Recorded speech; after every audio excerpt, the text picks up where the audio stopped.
quieren el código QR, está el programa. Lo escanean con... Sí, con la cámara que escanean. Si no, no te lo toman.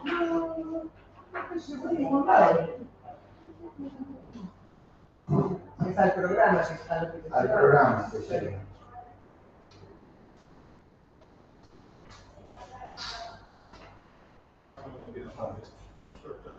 Arrancamos con esto.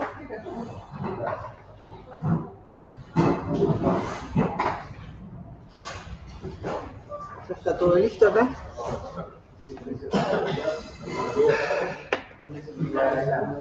No sé, no sé cómo... ¿Está? Bien. Sí. Good morning, everybody. The first talk in the morning, so thank you, Daniel and Santiago, for inviting me to participate in this meeting to present our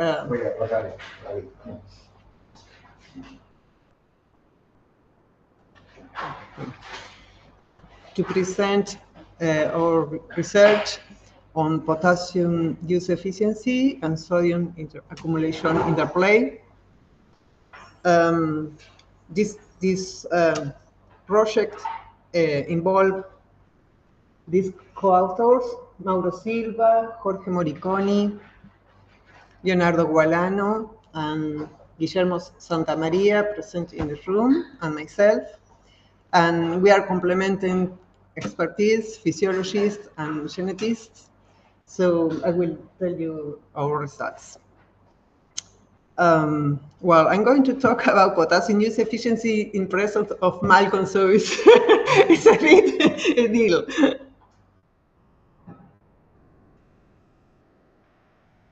Well, we know that crop production is facing a challenging task, which is to increase the yields in order to attend the human demand for food, and it should be made in a sustainable way. The agricultural practices many times involve soils with low level of essential nutrients, and also agriculture is an extractive process. All the nutrients taken by the plant and put in the grain, in the case of wheat, is taken out of the field to other places. So it needs, some element needs a permanent reposition to keep a good level in the soil and sustain the yield, mainly in those high yielding environments. It's been adopted widely to repose those nutrients, such as nitrogen, phosphorus, and potassium, but it impacts on cost production, increasing it, and also in the agriculture, agroecosystem sustainability. The ways to provide solution to this problem maybe are the crop management and breeding for nutrient use efficiency, which are complementary. But particularly talking about breeding, we should consider that nutrient use efficiency is a complex trait. It's really complex because many processes in the plant are involved. Not all the same processes, or not all the genes underlying are the same for the different nutrients. So we should focus on each particular element every time. And also it's complex, the phenotyping and how to measure nutrient use efficiency. Nutrient use efficiency deal with the ability of the plant to produce dry weight, let's say grain, per unit of available nutrient in the soil. This equation can be disclosed in two components as proposed by Moll. One, dealing with the ability of the plant to get the nutrient from the soil. That is called the acquisition efficiency, and it's related with the growth of roots, their ability to explore the soil, the dynamics of the element in the soil, the microorganisms in the rhizosphere that interact with plants, and the availability of nutrients in soil. It's quite hard to measure because of these reasons. And the other component, the second one, refers to the utilization efficiency, and it means that implies how much dry weight can be produced for each unit of element already captured by the plant. And I will focus particularly on this type of efficiency or work is related with that. So if we want to compare nutrient utilization efficiency between genotypes, we should take into account two considerations. One, that there should not be limitation in nutrient availability for plants. And the second one, that the efficiency can be estimated under suboptimum nutrient supply. The way we can solve in practical terms or to attain this condition is growing plants in hydroponic media. It has the advantages that we can control the nutrient level, and we can make sure that all plants are supplied with the same amount of nutrient. But the limitation for this strategy is that we only can taste it in an early vegetative stage. So our objectives were to evaluate potassium utilization efficiency and related traits in wheat kernel plants grown under a limiting potassium supply. Also, we proposed to identify chromosome regions associated to that variability, and later we want to examine physiological responses of contrasting lines to some other stresses. So what we made first was a genome-wide association study. We used a collection of 212 lines, string lines. This panel was already evaluated and confirmed by and provided to us by Jorge Dukowski. These genotypes, these lines came from different geographical regions, mainly from breeding programs of USA and CIMMYT, but there were also from other regions of the world. All lines were already genotyped with the 90K PSA. And we made the phenotyping in growth chambers, including all the lines in 3 independent experiments. And we tested in hydroponic media, and we tested these traits as listed here, some related with the growth of the plant and other with,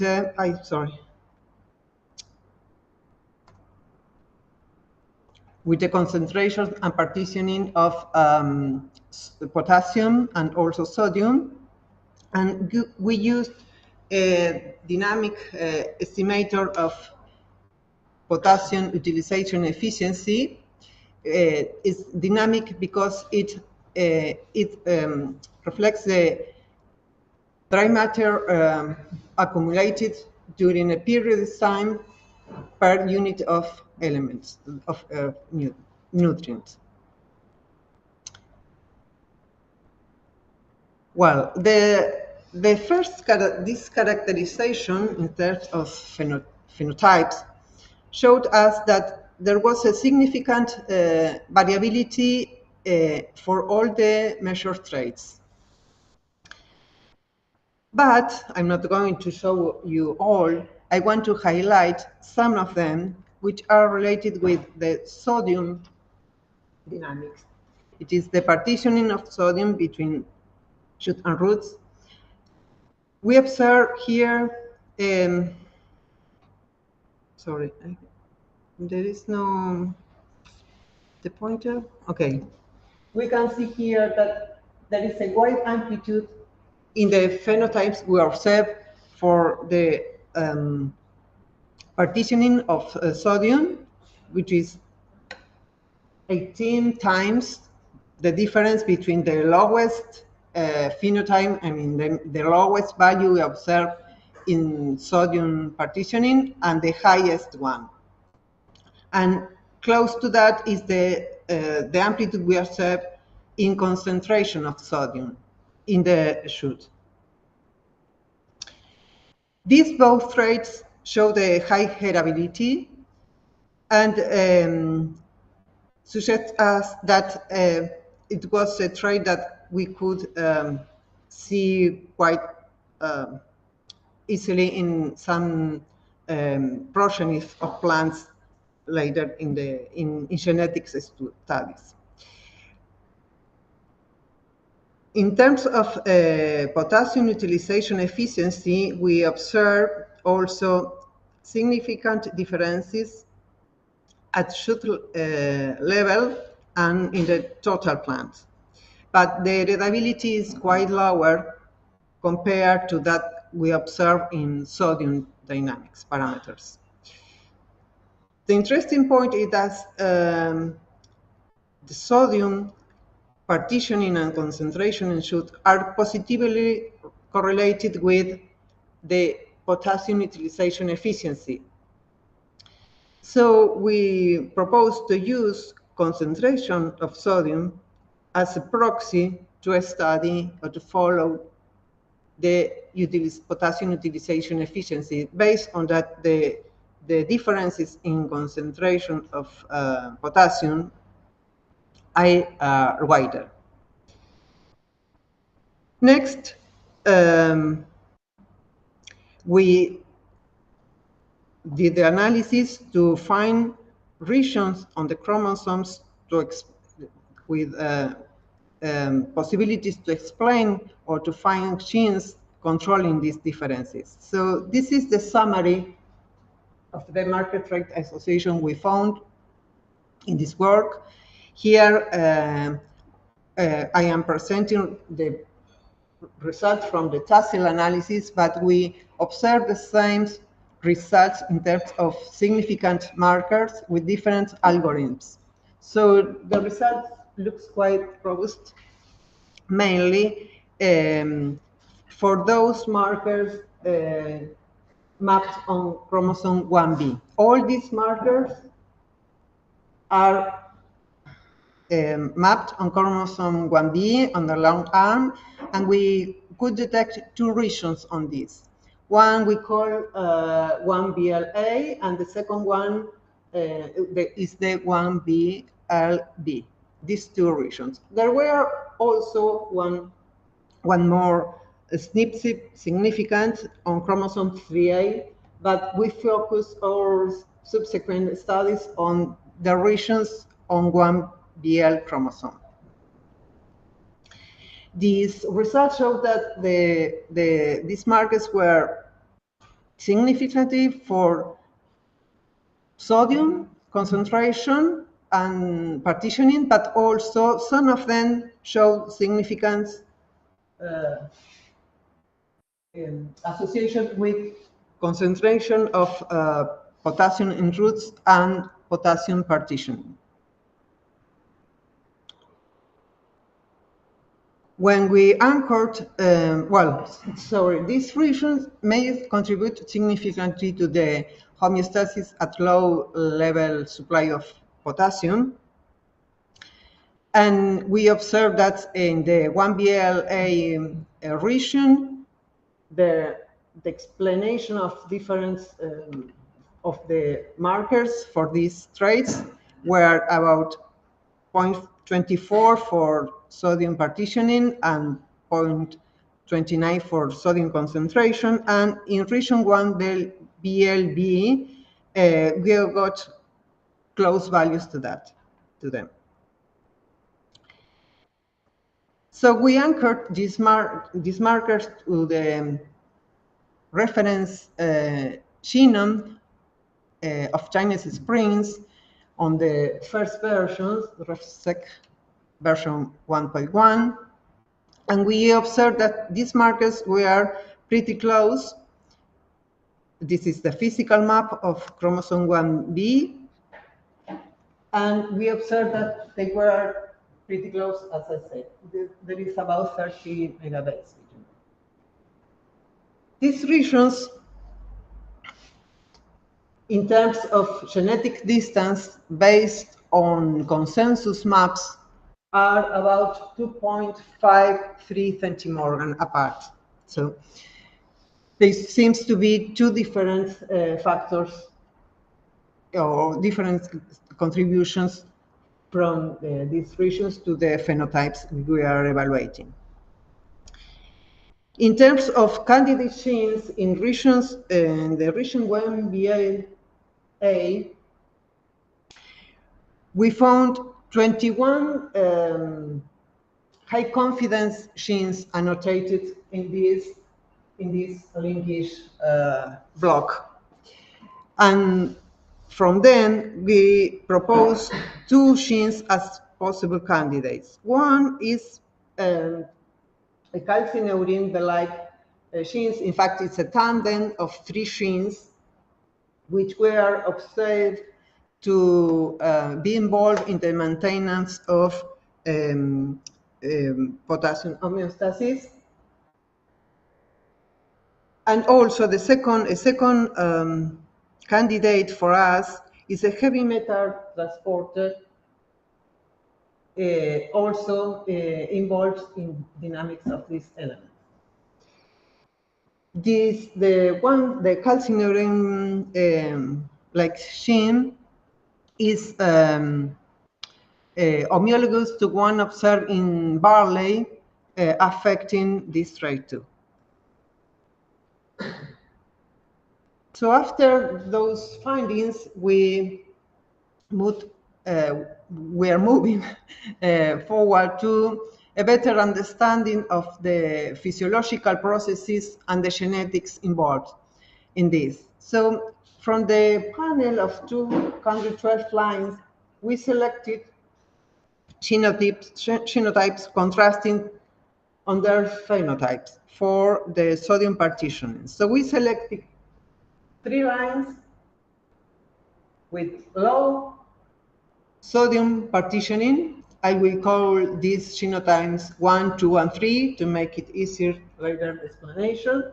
And we selected other 3 lines with high sodium partitioning. I will call them genotype 4, 5, and 6.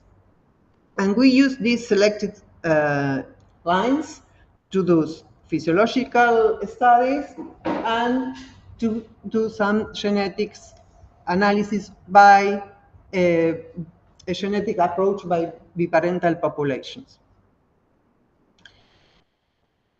Well, we first did an experiment in conditions equivalent to the previous one, in a growth chamber in hydroponia media involving these 6 genotypes, and we applied 2 treatments. One with a limiting potassium supply, as in the previous experiment, and the other second treatment was the optimal level of potassium. And we measured different traits, and I will show here some of them. Firstly, regarding the relative growth rate, we observed there were no significant differences in terms in the interaction between lines, between genotype and potassium treatment. There were, yes, differences between lines, but there was not a differential response to the level of potassium supplied in the media. So this result suggests us that probably there is a constitutive differences between the lines, and probably these lines do not differ in tolerance in terms of dry matter.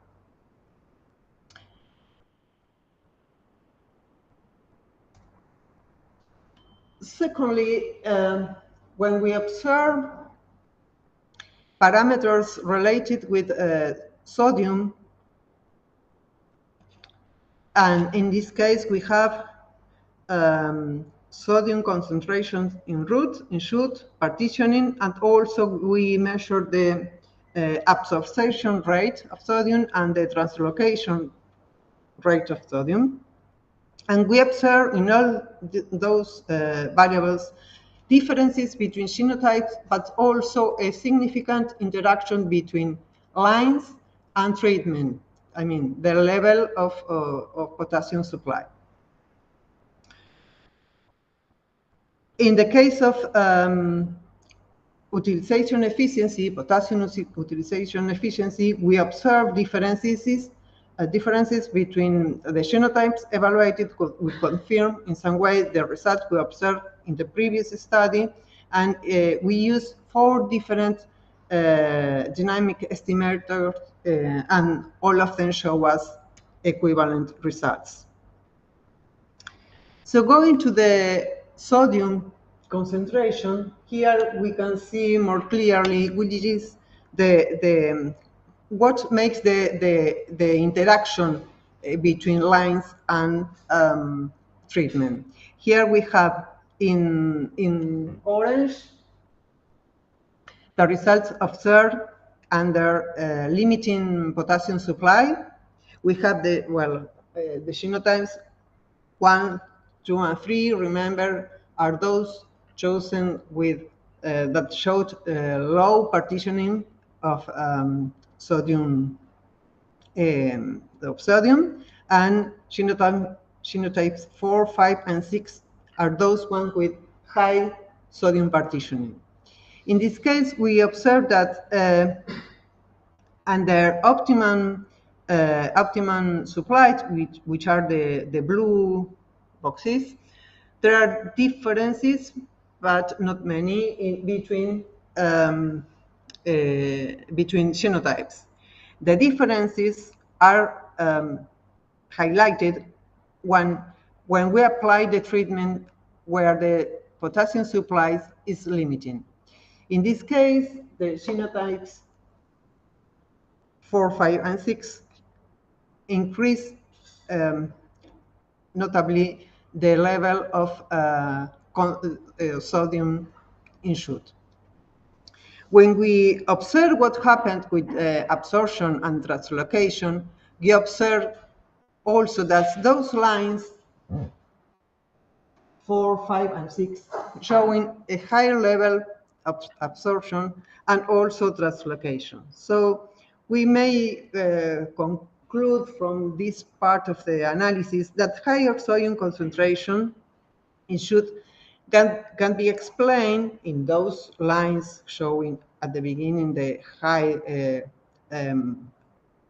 sodium partitioning, can be explained by higher sodium absorption and also by higher sodium translocation. In terms of utilization efficiency, here we can see also genotypes 1, 2, and 3, those with low sodium partitioning, and 4, 5, and 6 with a high sodium partitioning, where we can see this is the treatment under limiting potassium supply. Remember that the one condition to measure the utilization efficiency is that the nutrient should be under a suboptimal level of supply. So we can see here that for this estimator, in the aerial part of the plant, the efficiency, the utilization efficiency is higher in those genotypes which have shown a higher sodium partition.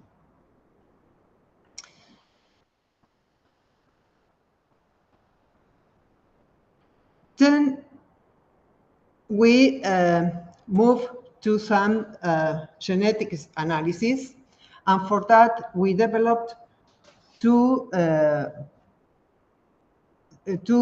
populations from the crosses between different lines. I mean, we developed more, but we evaluated two F2 populations. In this case, we applied also we made the experiments in growth chambers with hydroponic media, with low potassium supply. And to move forward with the genetic analysis, we needed to adapt the way to do the phenotyping, because in the previous experiments, the phenotype is destructive. And in this case, for genetic analysis, we need to keep the plant alive because we need the progeny of the plant for further studies, just say by selfing or for process, but we need the plant to complete its cycle. So we observed that we made determinations of sodium concentration in different leaves, and we observed that the sodium concentration in leaf 3 correlated well with the value of the sodium concentration in the whole aerial part. And then we do the phenotyping with flanking markers. The idea was to validate the region we observed on chromosome 1b in the GWAS study. So we look for markers. These are our previous regions, and we look for marker polymorphic between the parents of the populations, which were flanking the region under study. So we did the experiment, and we observed these following results. These are the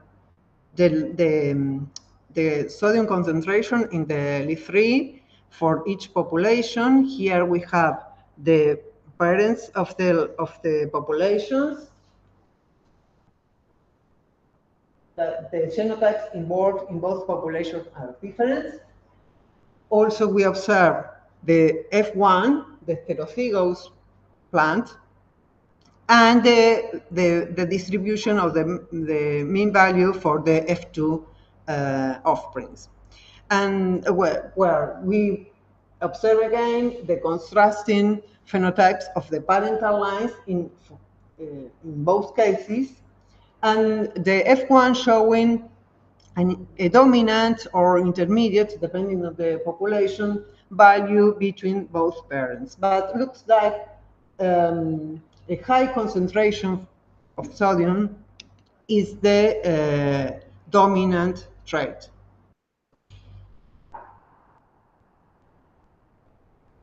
When we analyze the distribution of the F2 population, the values of the sodium concentration for each individual F2, we observe in both populations a clear bimodal distribution, suggesting that single genetic factors may be involved in this segregation. We proposed a single factor controlling these traits. We don't know if our two tightly linked genes is at this level of resolution. We propose that is one single factor. And we tested the segregation, the expected segregation against the observed segregation, and it fit well to a single genetic factor showing a Mendelian segregation. That was one of the things suggested by the higher ability that we observe in the GWAS analysis that based on that heredability and the difference between the parents, we suspected that the trait could be quite qualitative in a F2 population. After that, we tested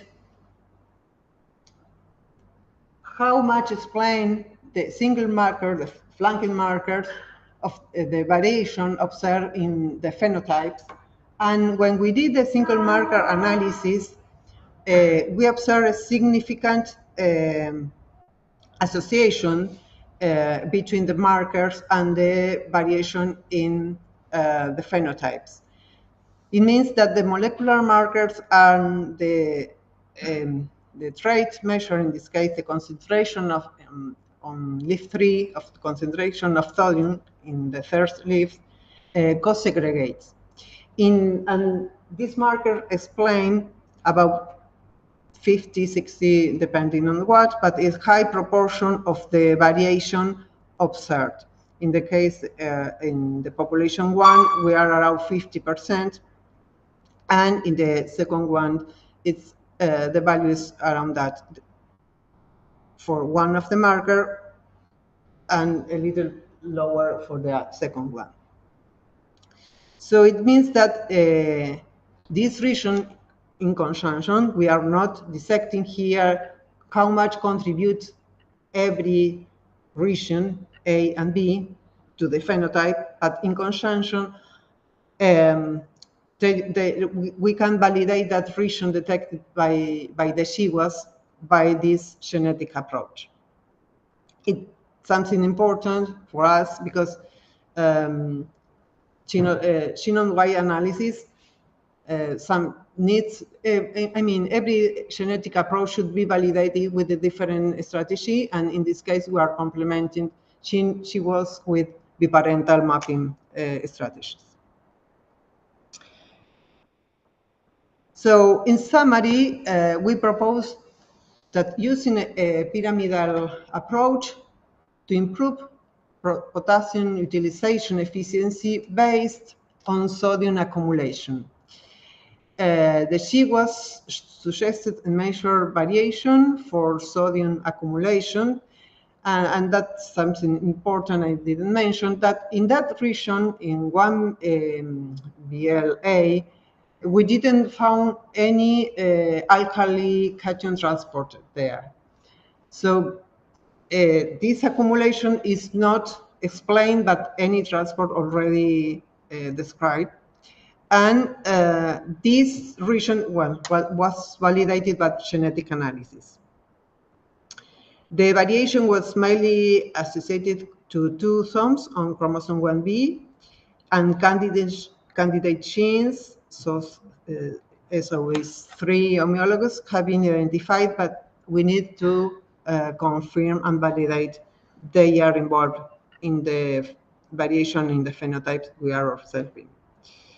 And variation in sodium accumulation involved both sodium absorption and sodium translocation, being these differences maximized under a lower potassium supply. Our next steps are we are trying now to find recombinant plants in our mapping population to see how much contribute each of the single regions, the A and B, to the phenotype we are observing. And we also are interested to know if these lines differ in the response to salinity stresses. So that's the research in the way, so we don't have results yet, but we are working on that. So that's all. Thank you very much.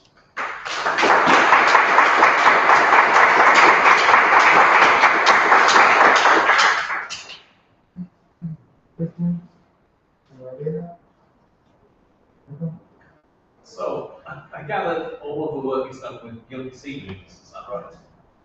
Seedlings, yes. 2 weeks old. Yes, so far it's the citron. Is there a large, within the panel, the GWS panel, is there a large variation in biomass between the different lines?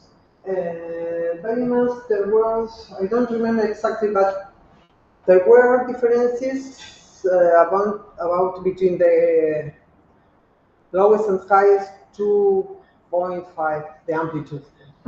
More or So less. how much does the biomass difference contribute to the differences in potassium use efficiency? Is it the biomass or is it the accumulation of potassium? The biomass? Because potassium use efficiency, as you defined it, is the amount of biomass produced per unit Yes. potassium taken out, right? Yeah. So what I'm wondering is if you've got a big variation in biomass or a big variation in potassium concentration, or both, which is explaining the variation in potassium use efficiency. No, maybe Guillermo can help me with Yes, this answer. in fact, you observe both. Of course. Yes, you observe both. But as we use the dynamic estimate, the dynamic one, the dynamic use the final and the initial the right way. So you are estimating the difference. Yes. So it essentially responds to the difference in biomass, and in a lesser extent to the difference of the volume. Yes. But there is a correlation. As observed in many other times in other studies. The low potassium treatment, did that have a big effect on biomass also? The Low potassium treatment. on biomass,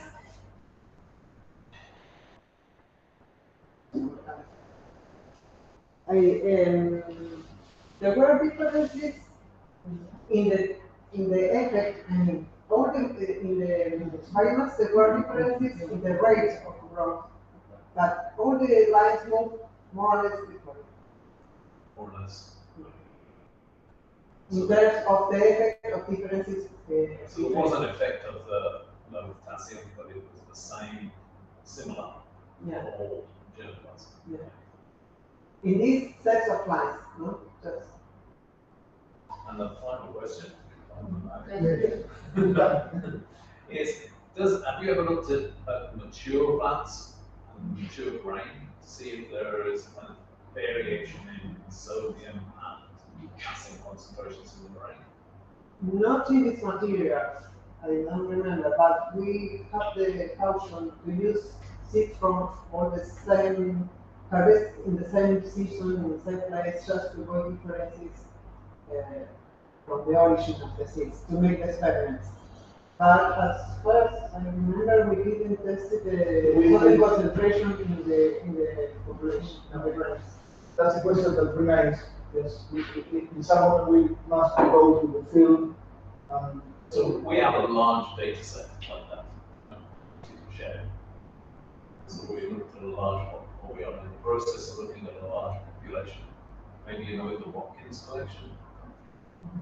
So it's a collection of about 800 mines, wood mines, and we've done mineral analysis of mature grain mainly, but also the straw tissues too, which includes sodium and potassium. But I never looked at the data, to be honest. So it's quite interesting to take a look at it.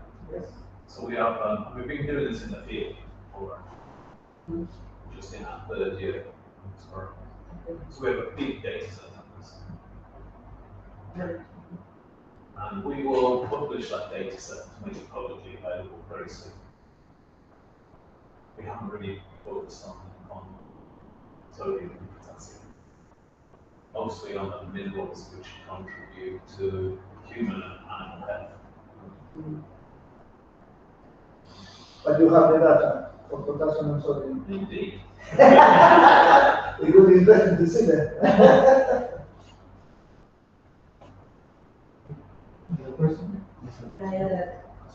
So what's the plan for the fine mapping, or are you just going to sequence the candidate?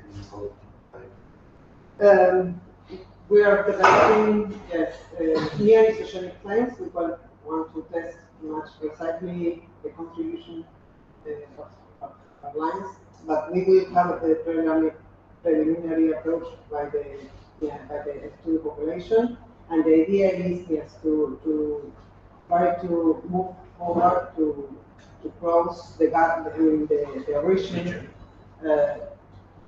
to get the sheets, but also we are trying to, we are in the process of getting the exon capture for all the sheets and trying to see between two parental lines and trying to see if we find differences in the orientations. In Barley, the differences are attributed to these genes, to the neolocus, is because of fermentation was one of the bases only for the nutrition, so we assume that we may find something if we like. If the differences are lying on the promoter or other regulatory origin, we will lose time with this analysis, but we hope that the exon factor provides us useful information to understand which is the gene. The other problem, other strategies also looking at the expression. Gene expression by Which, sequencing. yeah. Gene. Yeah. Okay. Next, Marina.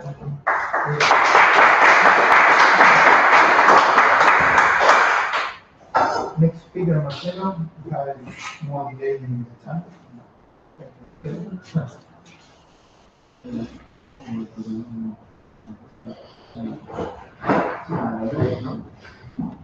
No está en escritorio.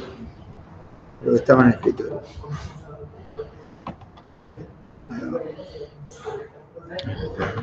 A ver si hago. ¿Y qué hago? ¿Lo pongo Ahí, acá? ahí, poner ahí. Ya. ¿Qué pasa? Ahí está. Cerrar esto. Y acá poner duplicar pantalla. Debería ver.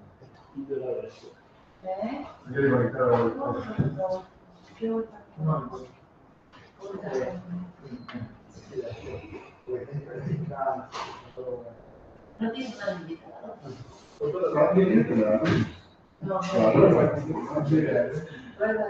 La pregunta que hace habíamos contestado y no se la contesté.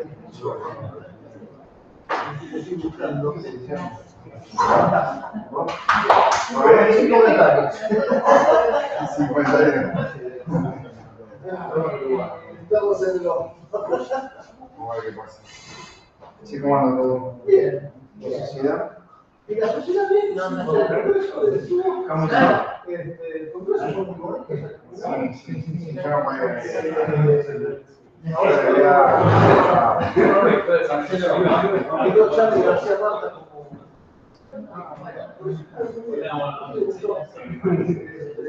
Sí, me dijeron que vos vamos. No, 400. 400 son.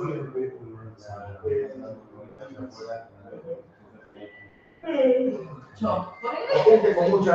Hace 5 años no hablábamos y la gente tenía mucha ganas de juntarse, las caras, había muy buena onda. No estaba eso. Estuve en otros congresos y se notaba eso. Estuvo bastante casa política, y porque la situación era, inclusive hicimos un homenaje a él, y el diputado, una palabra lo decía. Robert, acá.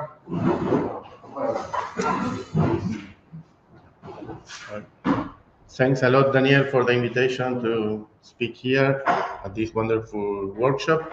So today I will be talking about transitional regulation associated with circadian rhythms in plants. So I change a little bit the talk just in the interest of time. Not going to talk today about post-transcriptional regulation as indicated in the title. So this is the problem I've been interested in for the last 25 years. Trying to understand how plants anticipate seasonal changes, and it's, all of us here know that there are plants that flower in the spring, others in the summer, and this for almost 100 years now we know that this is associated with the effect of day length on plant development, and so there are plants that flower earlier under long day conditions like wheat and pea and Arabidopsis, and there are others that flower earlier under short day conditions, soybean, rice, for instance. And so I've been interested in understanding how that happens, and just intuitively you need two devices to measure day length. One is some kind of clock to measure time, and a photoreceptor to discriminate day from night, and then you need to find out how that is integrated. So in the last 30, 25 years, we have been fortunate to be working on a field that has developed a lot of knowledge on this topic. Originally using molecular genetics in Arabidopsis, but more recently expanding that knowledge to crops. So most of my work has been done with Arabidopsis, but I will tell you a little bit of what is known about other systems, so you can appreciate that what I will be talking is relevant for your crop of interest here. So, and it's not only about flowering time. So day length influences, and light conditions and temperature conditions influence not only growth and development, but also responses to extreme conditions like heat and cold and things like that. And many of the clock genes that we have identified, and we and others have identified, are associated with stress tolerance, also biotic stress tolerance in some occasions.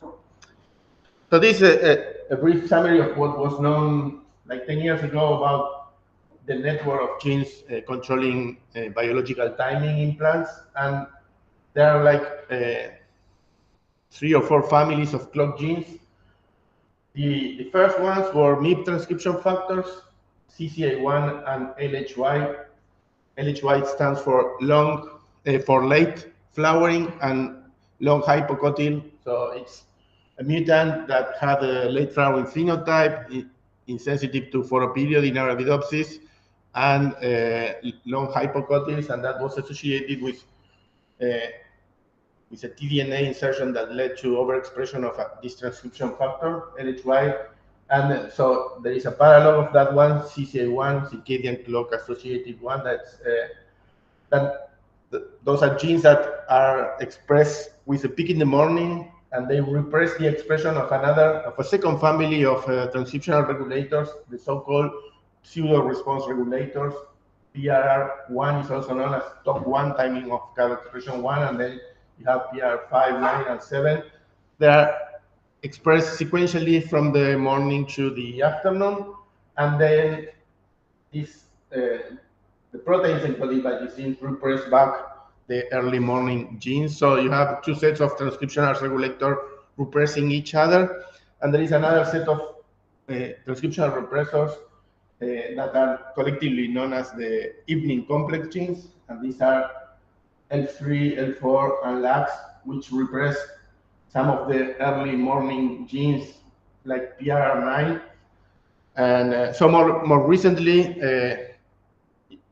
some things were discovered associated with activation of expression, because just intuitively you imagine that some rhythmic expression can not only be based on repression, and those are the Reveille genes that are paralogs of the CCA1 and LHY MIP transcription factors, closely related proteins that bind to the same 9 base pair sequence element, but instead of repressing expression, they activate the expression of the afternoon PRR genes, PRR5 and top 1. So this is what we knew like 10 years ago, and the story I will tell you is about a new gene family that is associated with the Reveilles working as co-activators. But before moving into that, some of the rationale for our work. So, like almost now, more than 20 years ago, the first transcriptome analysis done in Arabidopsis revealed that like many genes are expressed rhythmically across the day, even if you put the plants under constant light and temperature conditions. And like 3 years ago, we described the whole genome pattern of expression throughout the day, and found like 1/3 of the genome is rhythmically expressed. But the most, so you will see genes expressed at different times of the day, and usually photosynthetic genes are expressed during the morning and midday, and so on. You will be able to more or less understand from their function when they are expressed in terms of providing some adaptability for the plants. But what was interesting to us is that most of the non-core clock genes that I showed you in the previous slide are, if you rank the 5,000 genes that are rhythmically expressed based on the amplitude from peak to trough, and you look just at the top 10%, most of the core clock genes are there. So that's one thing. The other thing is that, as I told you before, this is not only relevant for Arabidopsis, but this is data from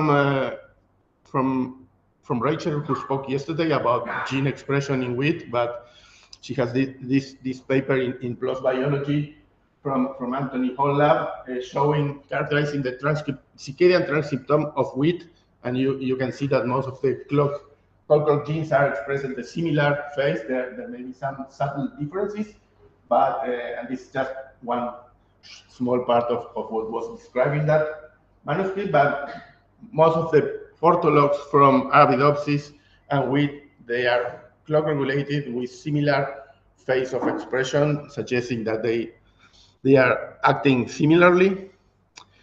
And the other relevant thing is that at least the most probably the first photoperiodic gene to be characterized at the molecular level, first in barley and later on in wheat, is one of these, is a ortholog of these core clock genes identified originally in Arabidopsis, one of the PRR orthologs, which is PPD1, and has been important for breeding programs in wheat, for instance, for allowing some wheat varieties to be grown in the southern of the Mediterranean region to avoid the hot and dry summer region by flowering early. So some alleles of PPD1 lead to the early flowering phenotype. And this is not only in wheat relevant, so those are some of the photoreceptor genes and core clock genes. This is just part of the list, didn't fit in the screen, the whole list, but you will see that there are photoperiodic genes associated with those genes identified early on in Arabidopsis for the role either in the clock or in photoperception, that are associated with photoperiodic flowering time in different species, wheat, but also soybean, sorghum, barley, and you will see not only PRR genes, but also the MIP genes like LHY or evening clock genes like L3 that is associated with earliness per se phenotype in wheat, and the same for other evening complex genes. So what are our aims? So as a geneticist, I want to identify most relevant genes controlling the clock, and when I mean the clock, I like to focus on the period, because that's a clear indication that the clock is working properly or not. Differences in phases could be important, but if you want to know whether the clock is working precisely, it's better to focus on whether the period is like the wild type or shorter or longer or arrhythmic or whatever.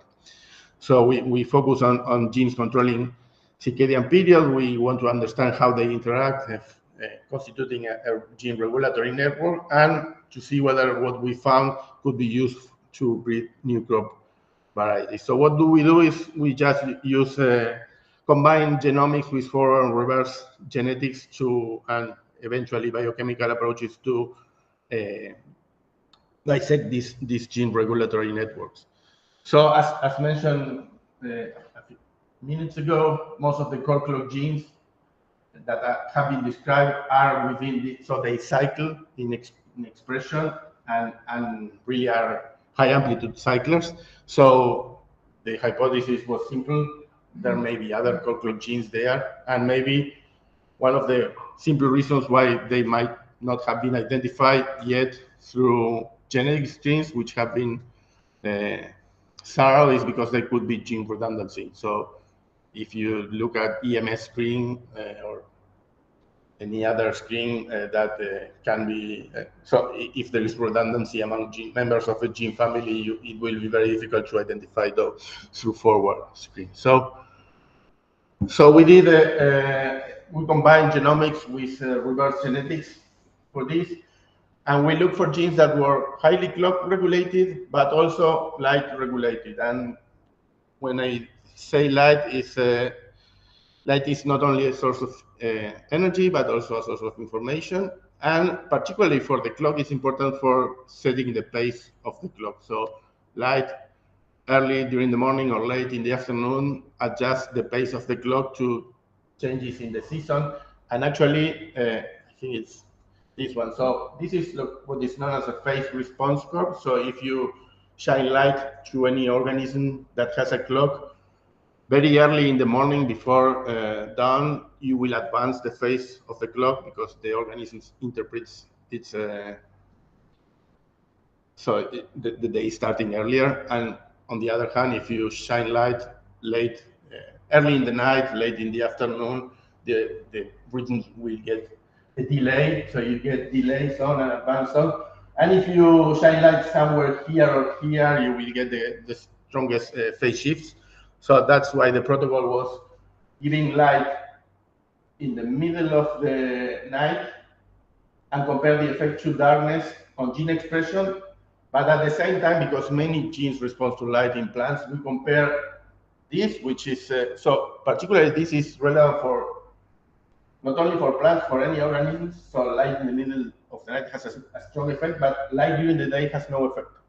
So on the other hand, for photosynthetic rhythms or for genes involving photosynthesis and things similar to that, if you give light in the middle of the day, you will turn on those genes compared to darkness. But if you give light in the middle of night, they will not respond. So this is a phenomenon known as gating. And so looking for genes that behave like this instead of that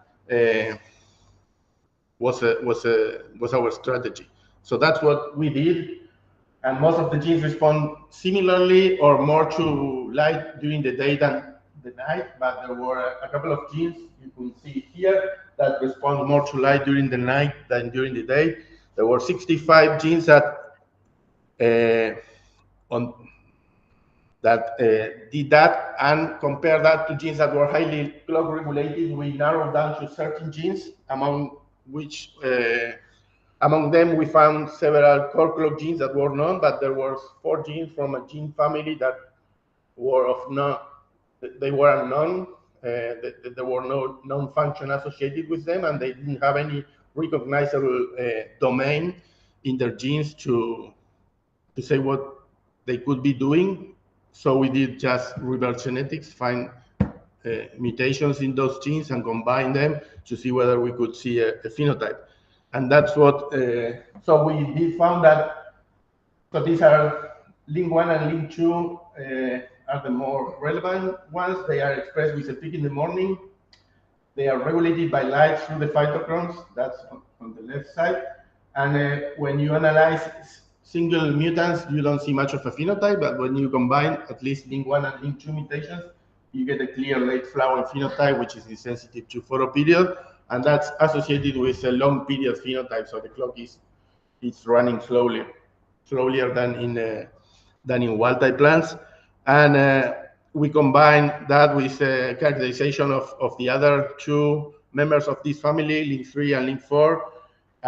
You get a stronger phenotype. For some phenotypes, like circadian period is much stronger in the quadruple mutant than in the double mutant, but for photoperiod regulation of flowering time, there is no difference between the double mutant and the quadruple mutant, and the doubles link 3, link 4 has no phenotype. So they have a marginal contribution to the phenotype. They also affect the size and the dry weight. So how do they work? So we fuse them to YFP, and so that they are localized to the nucleus. So we did gene expression analysis, and what we saw is that, and because these are involving biological timing, we harvest every 4 hours throughout the day to see what's misexpressed there, not just a single time point. And what we saw is a cluster of genes. The most significant effect was a downregulation of gene expression in genes that are supposed to peak late during the day in the wild type. So genes that are expressed in the afternoon. And among those, there were some important and relevant clock genes and flowering time genes. L4, a member of the evening complex, and FK1, a gene involving photoperiodic photoreception.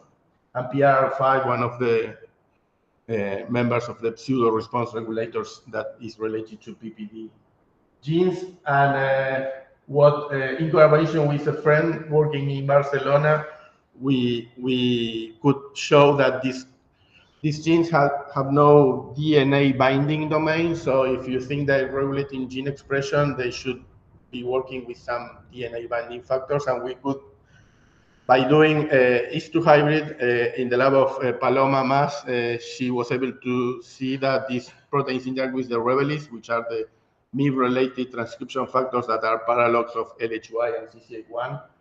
And so this is the way they act. So they bind these DNA binding transcription factors, and together they induce the expression of late afternoon, early evening clock-related genes. And by looking how the other clock genes were expressed in the double mutants, how link1 and link2 are expressed in other clock mutants, we could realize that the link1 and link2 are directly repressed by the pseudo response regulators genes. You can see here that so there is not much higher expression at the peak, but there is a clear higher expression at the trough. And they are directly, so the promoter regions of these genes, link1 and link2, is directly recognized by these PRR genes, PRR5 and TOC1. So this is a bit of the model so CCA1 and LHY repress PRR genes repress CCA1 and LHY, and link1 and link2 together with revelis, they promote the expression of afternoon genes. So more recently, in collaboration with Dmitry Nusinov at the Danforth Center, looking at the proteins that interact with the link1 protein by using immunoprecipitation of link1 and mass spectroscopy. Not only the revelis proteins were identified, but also other proteins involving temperature regulation. There are two known as core27 and core28. Core stands for core-regulated genes, and there are other proteins too that might be involving in temperature control of physiological responses. And indeed, if you look at the clock, not only light regulates the pace of the clock and synchronizes the clock, but also changes in temperature are important for setting the pace of the clock. And so the phenotype, maybe this is it's a bit complicated experiment to show in a figure, but I will try to explain. So plants here were grown under light-dark cycles and then moved to constant light and temperature conditions. So here, these are 2 days that they are not experiencing changes in light or temperature. They are at constant light and temperature. And you can see that the different plants, particularly if you look at the wild type and the double mutant, they get apart. So the peaks are being separated because they are different periods. So one is a 27-hour period and the other is 24-hour period. So every day you get a 3-hour delay in the peak. But if you then put, for instance, the plants under cycles of not light but just temperature, 4 degrees centigrade difference, they all synchronize. So you see these are differences in the phases that they get crashed, and you see all of them having the same phases. So the mutant can entrench you at 4-hour difference. But if you look what happens with 2-hour difference, so you don't see that ability to exchange. So the wild type will recognize that, but the mutant will not.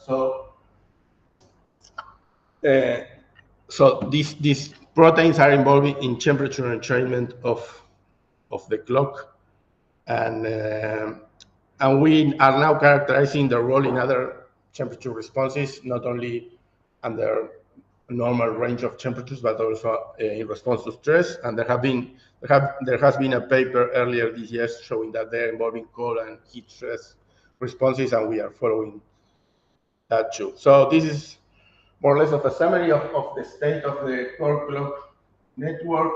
There are pseudo response regulators that are expressed, some early in the day, others late in the day, early in the night. They repress the expression of CCA1 and LHY, which peak in the morning. And these rebellies and link genes promote the expression of these late PRR genes, which in turn regulate the expression of the evening complex, which also feedbacks to close this cycle. So what is relevant of this for crop physiology? So we didn't do this on ourselves, but so it's known that this is a recent review suggesting that clock genes could be important for crop improvement, because the clock controls not only flowering time, but growth, gene expression, metabolism, photosynthesis, and so on. And but on top of what I mentioned regarding the PPD genes in wheat and barley, so there was a paper in 2018 from a French group now working in Spain showing that in tomato, so there were genes associated with domestication. They characterized 2 genes. They first found that domestication was associated with a longer period phenotype. So if you look at the wild type tomatoes, they have a 24-hour period. If you look at the lamb races, they have like a 25, 26-hour period. If I look at cultivars, they have a longer period. They identified 2 genes controlling that associated with this domestication, and they found that a deletion in the link2 gene in tomato contributed to this adaptation, and probably because tomato is a plant grown originally from the equator that had to move to higher latitudes in Europe, and so a deletion in link gene contributed to that. Clearly not through photoperiodic regulation of flowering time, because tomato doesn't respond to photoperiod for flowering time, at least not the cultivars. So this is it. So the work on the link genes has involved many of the students. Some of them are still with us, like Maria Jose Leone, but others already left, and we have collaborators in several places and support from Agencia and CONICET recently, and other funding agencies before. So thanks.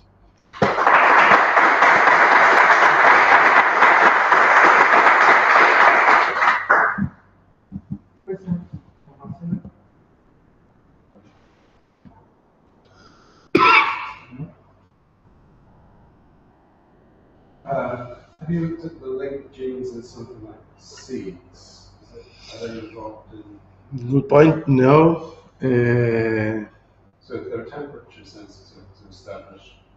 So the expression of the link genes is temperature regulated. That's not so that has been characterized like several years ago by a Japanese group in the ambient temperature level. So they go up from 20 to 28. They go up.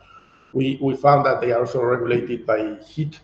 They are early responders to heat stress at the gene expression level, but everything has been done characterizing seedlings. I don't know. So I try to avoid working with seeds. I have a friend here and some people here working with seeds, but it's tricky. You know, you need to have all the seeds from all the genotypes grown from the same batch, and it's always, and they change through time their responses while they through their dormancy period. So I usually don't work with germination or dormancy, but it's a possibility that they are involved in that. So several of the clock genes have been shown to have roles in seed germination, so it could be, and they could be involved in temperature responses there.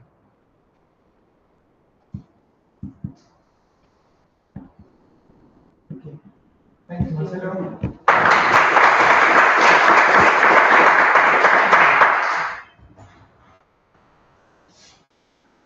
Next speaker, Jorge.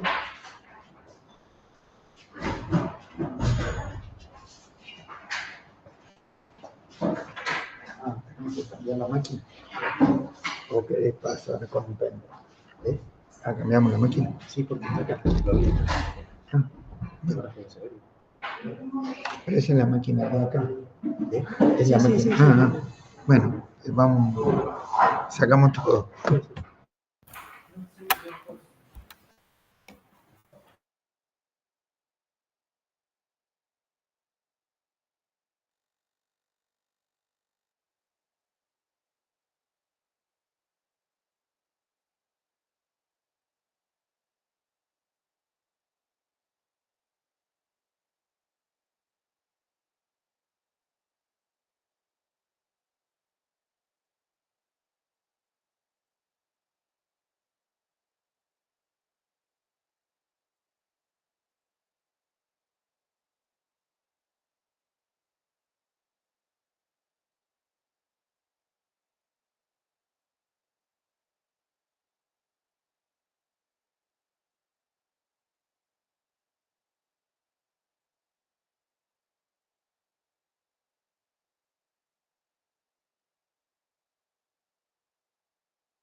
Power.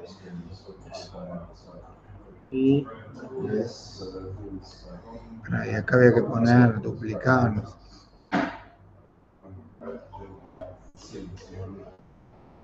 Ahí vamos.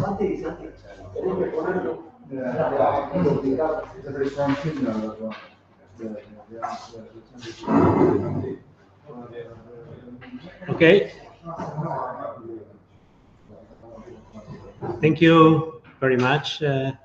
Daniel, Roman, and the organizers.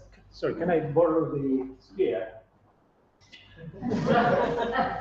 I'm going to talk about the environmental control of growth in plants. And well, what is growth? Growth is an irreversible change in increase in size or weight that we can define for an organ of the plant or the crop. All these different dimensions are related to the resources available for the plant. We all know that the plants need water, need light for photosynthesis, and they need nutrients. And if the plants don't have all these things at the right time and the right amount, they are not going to grow properly. Okay? That's clear. We all know that resources are very important for growth and for size. Here we have two quite different houses. This one on the left is a Victorian mansion, very large. And this one on the right is still a nice house, but not like that luxurious as the first one. And clearly, by looking at one house and the other, we can think about the resources of the owner. We can all guess that this one is from a rich person. And this one here could be, I don't know, university professor. Why not? Anyway, we can certainly tell about the size and the nature of these houses. We can say a lot about the resources that are needed to build one and the other. But what's the point here? So let's assume that this house worker is trying to is going to build this house.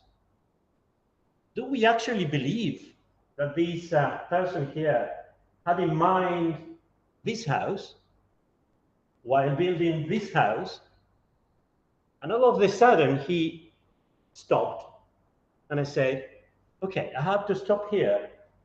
I have no more bricks. I have no more windows. I have no more doors or whatever, or some of those. So I stop. Instead of doing this, I'm going to do this. Well, that's quite difficult. I mean, it could be quite stupid. I mean, it can happen. But if anybody wants to do these, actually, these actually thinks before beginning to build up the house about the resources which are available. So it's not going to decide to do this house or this house while doing the house. He's going to decide before that, based on information. If you don't do that, you are quite stupid. I mean, and the house is not going to look very nice in the end. So we know that growth in plant is related to the resources, and there's no doubt at all about that. I mean, you've been talking a lot about how we can predict yield or growth of the crop, how that relates to the ability to grow at different times of the cycle, and how that relates to the availability of resources. But if we think that it would not be very clever for a house builder to build up the house and stop when the resources are not further available, why do we actually think that the plants are so stupid that they are going to stop growth simply because they don't have enough carbohydrates? So they were building new cells or bigger cells, and all of a sudden, okay, I haven't got more sugar. I'm not going to do anything else. I stop here. Well, it's not like that.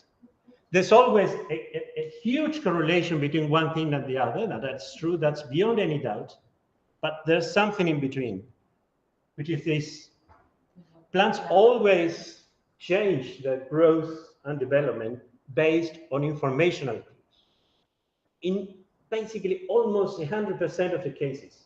I mean, you can see situations where, I mean, water availability, for instance, is so severely impaired that the plants will stop because they don't have water. But very often the water deficit develops slowly, and they have time to adjust before they have to stop because they haven't got water. They will stop because of the lack of water. But in between, they are going to use the informational cues that is going to tell the plant, listen, this is going to be difficult. Okay? If you want to predict, you don't actually have to worry too much about this, because you know that the correlation between these and these is so strong that your prediction is not going to be too bad. But when you get into the details, don't get too surprised when you see that the correlation, even very strong, is not perfect. I mean, you can still see things like, well, we were having talks about, we all know that there is a very good correlation between growth during the critical period and the number of grains in the end. Okay, that's wonderful, unbelievably good, but it's not going to be perfect. Of course, you're going to have situations where that's not working, because that's not the mechanism. That's a correlation, and the plants adjust their growth through informational cues. So I would like to offer you a couple of examples for wheat and a couple of thoughts to end up regarding how plants use these informational cues to control growth. So for wheat, this is, well, Fernanda is going to remember having a look at these data, actually, and Romano was also involved in these experiments. What we have here is the number of living florets plotted against thermal time, and the two lines, one corresponds to plants exposed to short days in black, and in white, the plants which were grown actually on the short days but extended with low light intensity in order to have long days. And what we can see here is that the plants that are grown on the short days continue. This is the number of living florets. The number of living florets increases further on the short days than on the long days. And if we look at the development of each one of the florets at different positions, we can see here, for instance, that these in triangles correspond to floret number 5, and none of them has reached sufficient development to produce a grain. But when we look at floret 4, there is quite a difference based on whether the plants were grown on the short days or the plants were grown at the long days. In this case, the actual level of resources was basically the same, but the information is quite different. What happens to these florets which are not developing? Well, these are the ones which continue their development. You can see the score here progressing, but at different points, these other florets are sort of undergoing what looks from the outside, so sort of degradation, something very awful, ended up very different from a fertile floret in the end. And when we look at the cells of these failed florets, what we can see is that there are increasing, the vacuoles are increasing in their size. So what happens is a process of autophagy, in which different parts of the cell are engulfed in these autophagosomes, which are double membrane, and they are engulfed there and degraded, and the plant is using that energy, reusing that energy for the rest of the tissues of the inflorescence in this case. So what happens here is that the plant is using information about day length to regulate the number of florets, despite having the same level of resources. We don't actually know exactly what the plant is, in the interpretation, the perception of the plant regarding this particular cue, but we can imagine that the plant is sort of perceiving that the season is already advanced. I better hurry up. I will not have time to finish all the florets. Let's finish here and do well what we have. But that is completely hypothetical. I mean, we don't actually know whether this response, and this is the important thing, we don't actually know whether this response is adequate in terms of yield. We don't know whether the plants are too conservative while reading the information that they have from the environment. This is another example of responses in wheat. What we have here is the number of tillers per plant. These plants were grown isolated one from the other in relatively big pots. So they produce quite a number of tillers. And the differences between these plants is that the ones here in black symbols were actually exposed to, these plants were grown outdoors, but supplemented with far red light. Far red light is typically reflected by neighbor plants. So these plants are perceiving this treatment as if there were neighbors around, although there aren't any neighbors. So we can see a significant drop in the number of tillers produced by these plants. And we have here the control, which is exposed to no light, no supplementary light, or the plants which are exposed to red light, no difference because it's too little for photosynthesis. And if we give far red light, but together with the red light, we don't see actually anything because red light reverses the effect of far red light. This is a typical phytochrome signature. So there is a informational cue that the plant is perceiving through phytochromes, which informs about the surrounding neighbors. So we saw that for many cultivars, but at a point we decided, okay, let's measure that, the number of these. Here we have the number of tillers, but here we have the year of release of these commercial cultivars. And we thought, okay, maybe that the breeding has sort of eliminated this response from plants. But actually, this is the beginning of the last century, and this is in the 90s. And we don't actually see any obvious trend. The difference is here. These are the plants which are exposed to a high red-fat array ratio. They are perceiving that there are no neighbors around and they produce more tillers. And these are the plants which are exposed to supplementary far red light. They are perceiving that there are neighbors around, and they say, okay, let's stop doing more tillers. So the plants do this. We don't actually know whether this is correct in productive terms. It's still there, and we don't know whether it is too conservative or not. And if we look at the different yield components, this is grain yield per plant, again plotted against the year of commercial release of these different cultivars.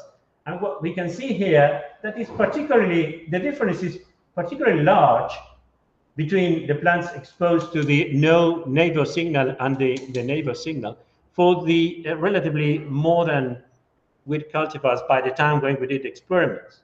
So breeding has not eliminated this response clearly, at least by the end of the 90s. And that had to do with the differences in number of grains, but also for some cultivars, differences in the weight per grain. I mean, again, we don't know whether these plants are too conservative in productive terms, but the regulation is there. So how do plants perceive the environment? I want to highlight two things very briefly, and for that I'm going to move to Arabidopsis. The hypocotyl of Arabidopsis is one of the responses you imagine has no agricultural implication at all, but is useful as a model to teach us how the plants actually perceive an environment. So, for instance, we know that plants perceive different aspects of the environment, whether there's shade or light, whether the temperature is higher, lower, mild or not, water availability, nutrient availability. What do plants do with all this information? And here we have the core of the signaling network involving the response of the hypocotyl to shade, to a degree of shade, which applies to other responses, even in some crops. Here we have the environmental cue, whether there is sunlight or shade. Here we have the sensory receptors. Phytochrome is important. I showed you before responses to red and infrared, which are the signals perceived by phytochrome. Cryptochromes are also important to perceive blue light. And they keep, when these receptors are active because there is light, they keep repressed these transcription factors. And when there is shade, the activity of these photoreceptors is reduced. So these transcription factors have higher activity, and they increase the expression of a number of genes which are necessary for these hypocotyl to grow under shade conditions. And there are regulatory loops. I'm not going to get into the details, but simply to mention here that these are the DELAs, the same which were important during the Green Revolution, because in that case, gain of function alleles were used of these DELAs. What they actually do is to repress the action of these and other transcription factors which are necessary for growth. So mutants which are always active of these DELAs keep these transcription factors repressed, and in that way they repress growth. If you had asked me, I don't know, 15, 20 years ago, I would have said, okay, the plants are going to are so precise, they can see neighbors at a distance. They're so precise, I would have said, okay, yeah, I'm sure they have a network, a set of receptors and whatever to see light and shade, another to perceive temperature, another to perceive water, another to perceive nutrients. Well, we are starting to see we are wrong. For instance, we now know that this is the same network I showed you before, and one of the light shade receptors is actually also a sensor of temperature. And other laboratories have worked on these and shown that one of the PEEPs is a temperature receptor, and another transcription factor which regulates the expression of the PEEPs is another thermosensor. So without getting into details, in a relatively small set of genes, we have already two environmental cues concentrated, integrated in the same network. So let me show you a quite different example, the response to nitrate. Same response, hypocotyl growth. What we can see here, this is hypocotyl growth, and we have different conditions of nitrate availability.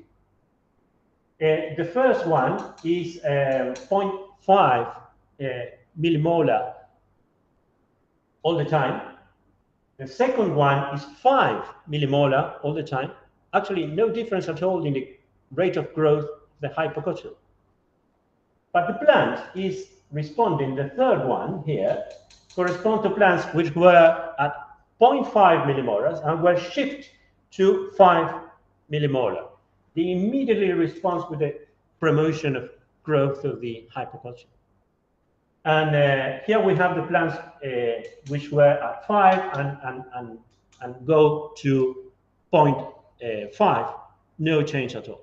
So the plants are, I mean, in this condition, these particular condition, the plants are responding to the upshift in nitrogen availability, and that stays there. This promotion in hyperculture growth stays there at least for days. And this promotion depends on this is hyperculture growth again, this is concentration, and you have a promotion going from 0.5 to 5, a high promotion if you go to 10, and that saturates the response. We can give ammonium, same amount of nitrogen, no response. We can give glutamate, same amount of nitrogen, no response. This is nitrate specific. And it's quite interesting. Here we have again a hyperculture growth. This is the wild type. You see the promotion caused by the upshift. And here we have a number of mutants. It's interesting because this is a nitrate transporter. But at the same time, it is a nitrate sensor. How do we know that? Well, the thing is that there are mutations which can separate one function from the other. To be a transporter, it has to go to the membrane. To be a receptor, it doesn't need to go to the membrane. So in that way, the mutation causes that difference, and we can separate one thing from the other. So this is a response in the wild type. When we go to the mutant, which lacks the transporter function, it still responds. It doesn't matter. But when we go to the null mutant, the response is gone. So you need this molecule to perceive that nitrate is there more than to transport nitrate across the membrane. And these are plants complemented with different variants of the molecule. This one here has a mutation which by which it cannot be phosphorylated, and it doesn't respond. And this one here has a mutation by which it is always phosphorylated, and it does respond. And it actually is able to is able now to respond to concentrations that don't change. So we think that what happens is that the change in concentration changes phosphorylation, and that allows the signal to progress. So these molecule changes in abundance in response to nitrate, modulating sensitivity. And after doing that, we went to a number of mutants. I'm not going to get into the detail of these, but here we have the one type. This is hyperculture growth. So there is a difference when you do the upshift treatment. And we look for mutants which actually haven't got the response. And we see here P4, for instance, specifically P4, which is one of the PIFs, the translation factors, which I mentioned was important for the response to a lighter shade or the response to temperature. So again, it seems to be important for the response of nitrate. And here we have other mutants which actually haven't got a response. These are Args, which are in this response are sort of partners of the PIFs, and these are brassinosteroid related mutants which are also involved cooperating with P4 in this response. And as I mentioned before, DELAs are negative regulators of PIFs. And if you mutate DELAs, you actually don't have the response. You need to regulate the activity of PIFs to have a proper response. Either if you use loss of function DELA mutants or gain of function DELA mutants, you don't actually see a response to nitrate. And P4 itself is regulated by nitrate. So the signal is there. If you increase nitrate, you have an increase in the abundance of P4 in the hypocotyl itself. It happens the same in the cotyledons of the seedlings. Others are not changing in abundance, but it's interesting that this RGA is one of the DELAs. So the plant is responding to nitrate, but at the same time, it's increasing the abundance of DELAs, which sort of negatively regulate the activity of these PIPs. So in other words, plants have done quite a while before that we did the green revolution. They were already using DELAs to regulate the response to nitrate. And we can see these are markers of auxin activity. As you know, auxin is a growth regulator, and DR5 increases its staining, its fluorescence, sorry, in response to auxin. And here we have an increase in activity in response to the nitrate upshift. And this is D2. D2 gets degraded in response to auxin, so it gets down when auxin goes up. And what we see here is that it goes down in response to nitrate. And when we actually see the expression of auxin downstream genes, we can see that many of these genes increase in the hypocotyl itself in their expression. And we can see here a number of these genes, which are the SOR genes, which are involved in the growth promotion, cell growth promotion by auxin. They all increase. This is a correlation between the expression of these genes in the different mutants and light conditions against the growth of the hypocotyl under the same condition. So two basic ideas here. One is that plants use information about the environment, and they actually integrate different pieces of information of the environment to decide what to do with a particular response. And with that, I would like to thank the people in the lab, the funding support, and you for your attention.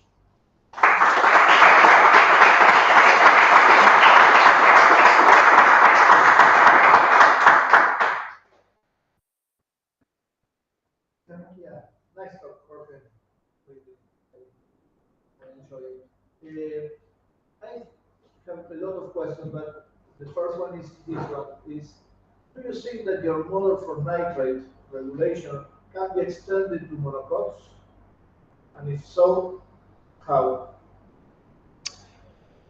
I mean, what is the conservation of P4 and the other elements? The last, of course, but the other.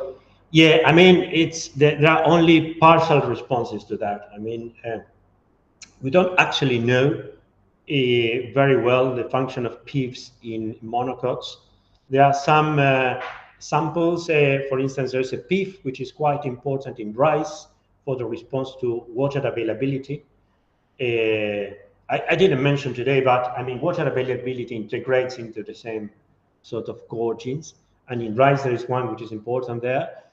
PIFs have some bearing in the regulation of growth in maize.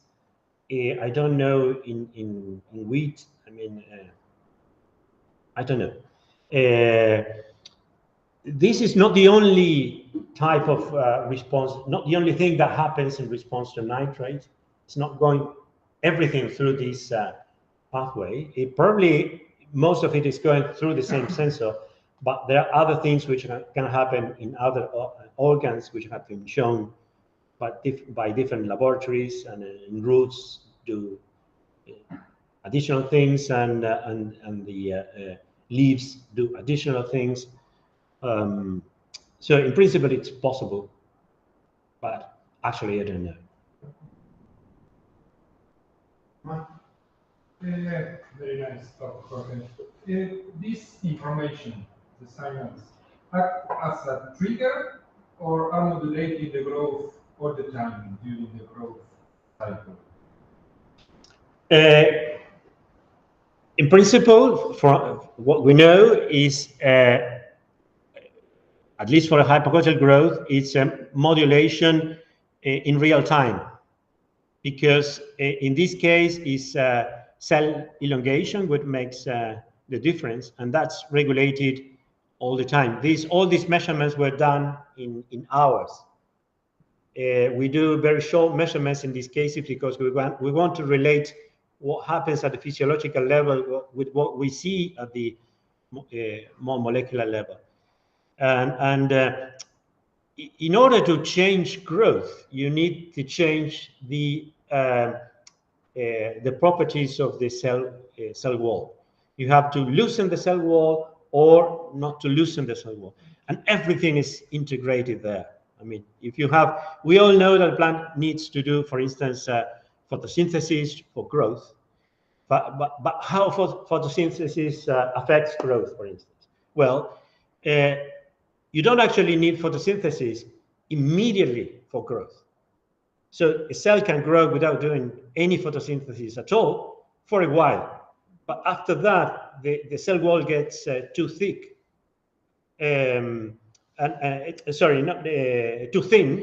thin, and somehow the cell has detectors of the status of the cell wall, and if there's no deposition of new cell wall material, which actually requires carbohydrates for the synthesis of that, cell loosening is going to stop. So everything is sort of integrated there.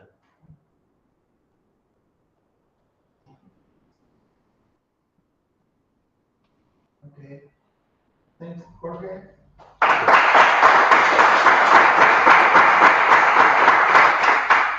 We follow in this manner. We have a coffee break now, and when we return, we have the speaker is Mariana, and we follow with the brainstorming about the possible collaboration with the UK. We will form different groups, and with the advisor of Sol, we try to think about different collaborations with some MICOM and other possibilities. This is the idea of the next part of the workshop. It's okay? Good?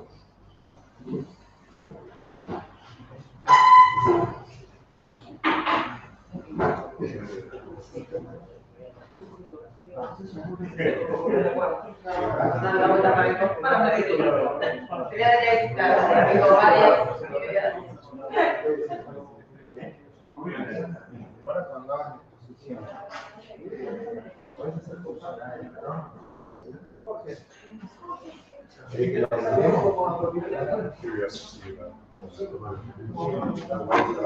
esto tiene internet y demás.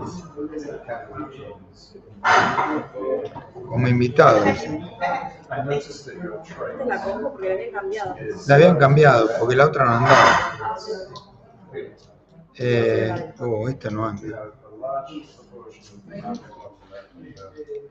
No hay Google acá, ¿no?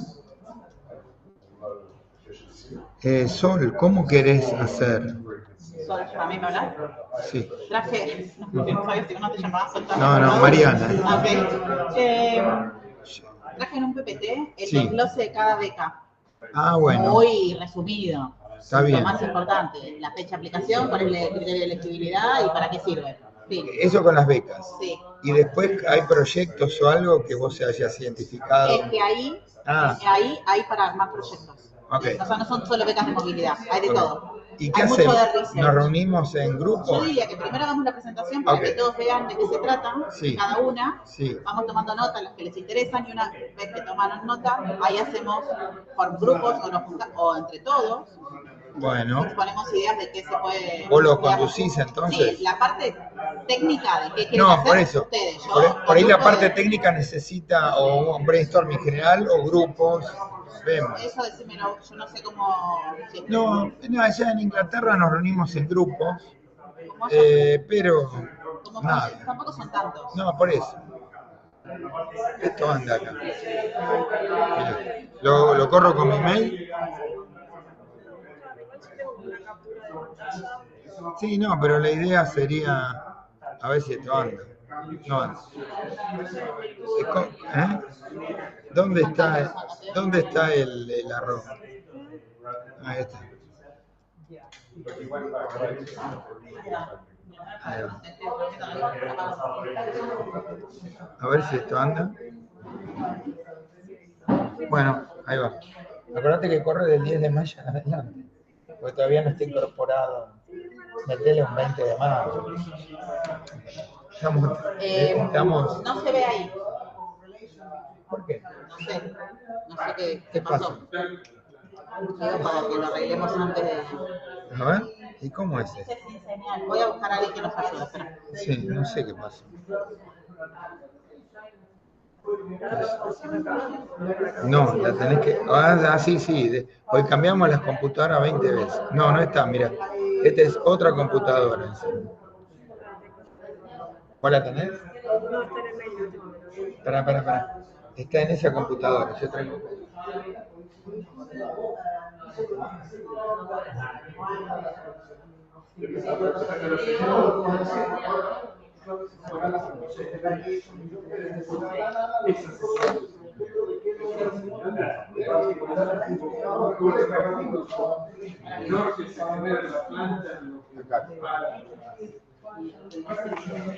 Vamos a sacar esto. Lo que hay que buscar, que sería bueno. Bajo el mío también. Ah, bueno. Que, viste, haya un internet para invitados, porque no sé cómo, si no está registrada la compu, creo que no puede. Mariana está Bueno, por de Alu creo que se puede, Alu Inter. Sí. Esa es la que vos me mandaste, ¿no? Bueno, te la pongo acá.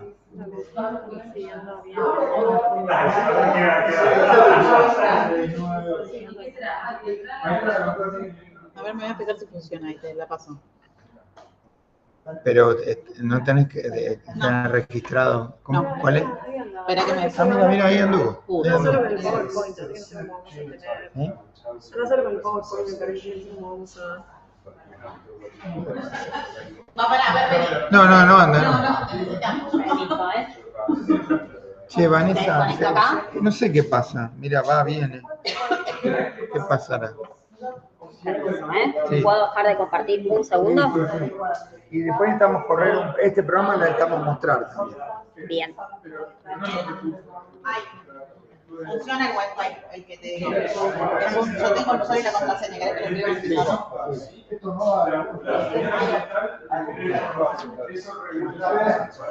Esto no te va a andar si no le ponen el otro pequeñito. No, pero vamos a hablar. Sí.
But it will have access to the data set.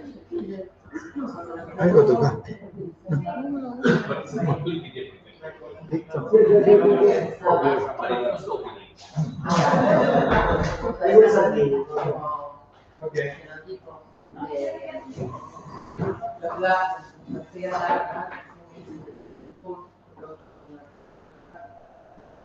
Okay, so we'll start. We're a little bit behind schedule, so I'm going to try to make it quick.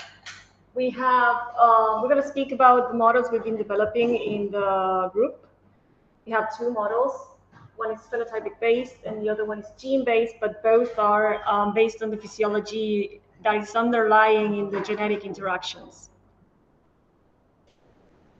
As you see with phenology, it's complex. Like the cycle length can be very variable, and there are a lot of things behind that. So modeling phenology for a wide range of commercial cultivars, varieties, lines, or whatever it is, can be complex because there are a lot of factors that come into play.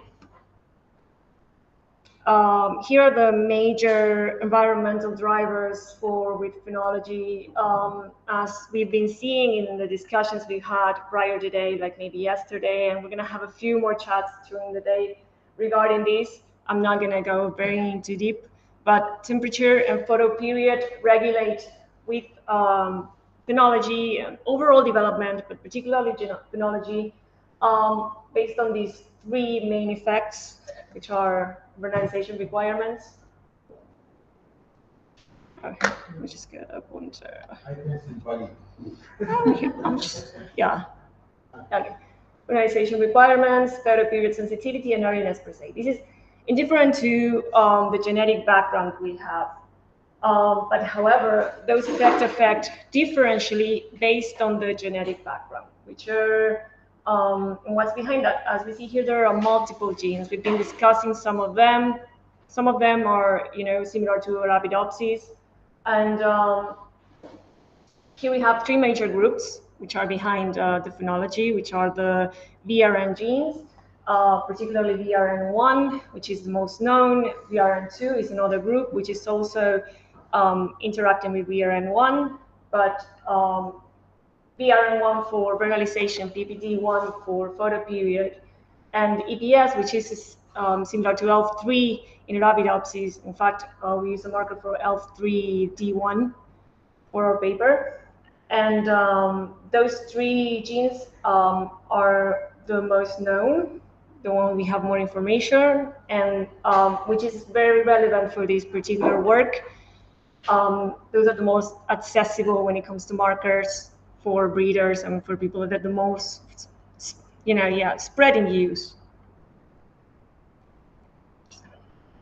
There are numerous models already in the market. I'm pretty sure you know there are Absim, Ceres, DSAT, multiple models that can model a number of things in width, particularly also phenology, but they can also model, other modules. So phenology is not like the major thing for these models, but to calibrate them, they need a lot of variety-specific coefficients sometimes. So it's very complex to calibrate them, and some of them had to be recalibrated every time a new variety or a new commercial cultivar is released to the market, which makes it a little bit, tedious to use.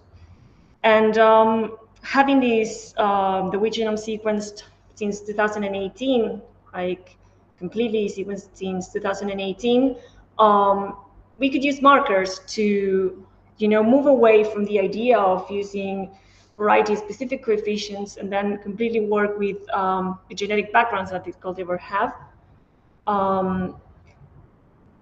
This has been done in the past. I mean, there are a few models that work with this concept, but none of them work with the markers that are widespread for the community, for the breeder community, the most common of them. They work with some associated markers for polymorphisms, but they're very complex to use and they have not been, targeted for the non-scientific audience, to put it in a way. And coming back to the genes that we were selecting, you know, BRN1, PBD1, and L3D1, why did we choose them? Because they're widespread, and we need to use a web-based model.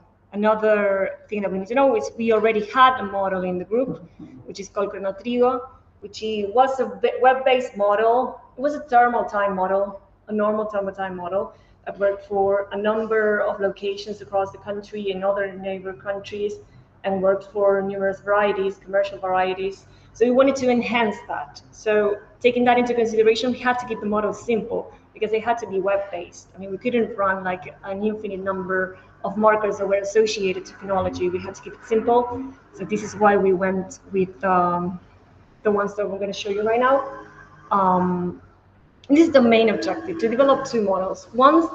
The first one is the one that will enhance the actual Chronotrigo, which is like a thermal time model that considers the effect of vernalization and photo period on width development, which a regular thermal time model does not, at least not implicitly. And the second one is going to be a gem-based model.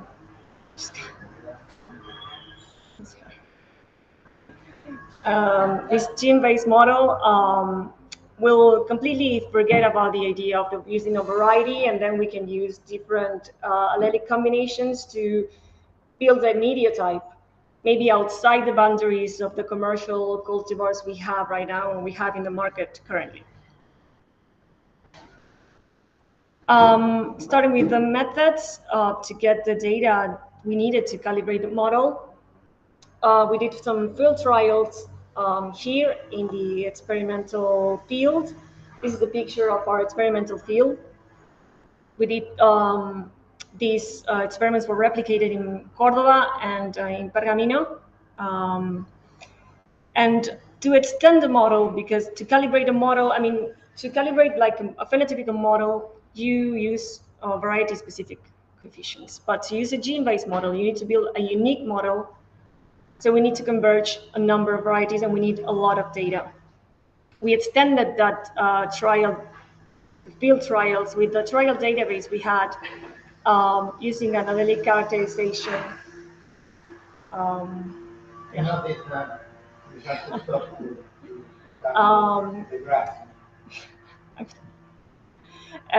This allelic characterization. You know, we had the allelic characterization. Marcos Juarez, you know, helped us with it. INTA Marcos Juarez helped us with it.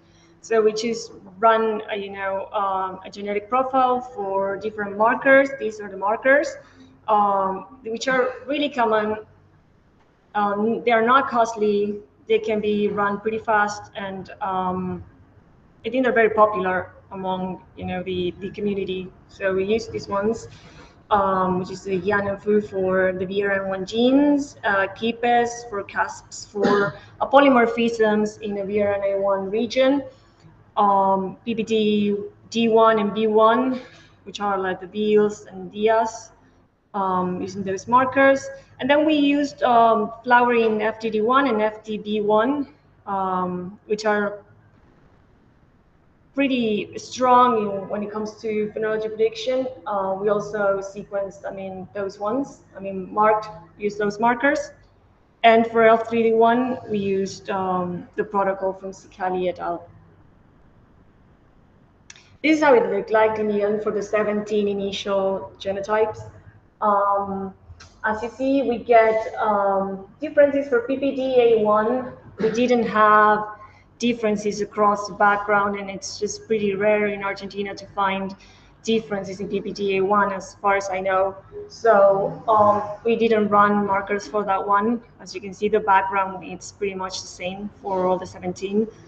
But then for these PPDB1 and PPDD1, we had varieties. We have variability. We had variability for the vernalization genes and for the earliness per se gene that we chose. For the phenotype profiling, we assigned them an idiotype. As you may know, the vernalization is mainly ruled by BRNA1. If it's recessive, it means like most likely it's going to be a winter, regardless of the background, most of the times. So And for photo period, the strongest gene is going to be PPDD1, which is mainly is going to make it sensitive or insensitive to photo period, or more insensitive to photo period, whether we have different variations. Having this information, we created the first model. As I told you before, it's like a thermal time model, which is like the sum of the thermal time minus the base temperature. But we added two factors, which are unique factors. I mean, this is not relatively new, like we've seen it before, but they had one factor per variety. So we wanted to create universal correction factors that could be used across all the varieties to represent the effects of vernalization and photoperiod. So we had this photoperiod factor, a vernalization factor, which are going to be, so are factors between 0 and 1, which are going to be affecting our thermal sum. This vernalization factor was built based on bibliography. Vernalization units are going to be summed. Vernalization units are a way to quantify the level of vernalization the crop has been exposed to. And the efficiency of accumulation of vernalization has a temperature range, which is the one we try to represent here.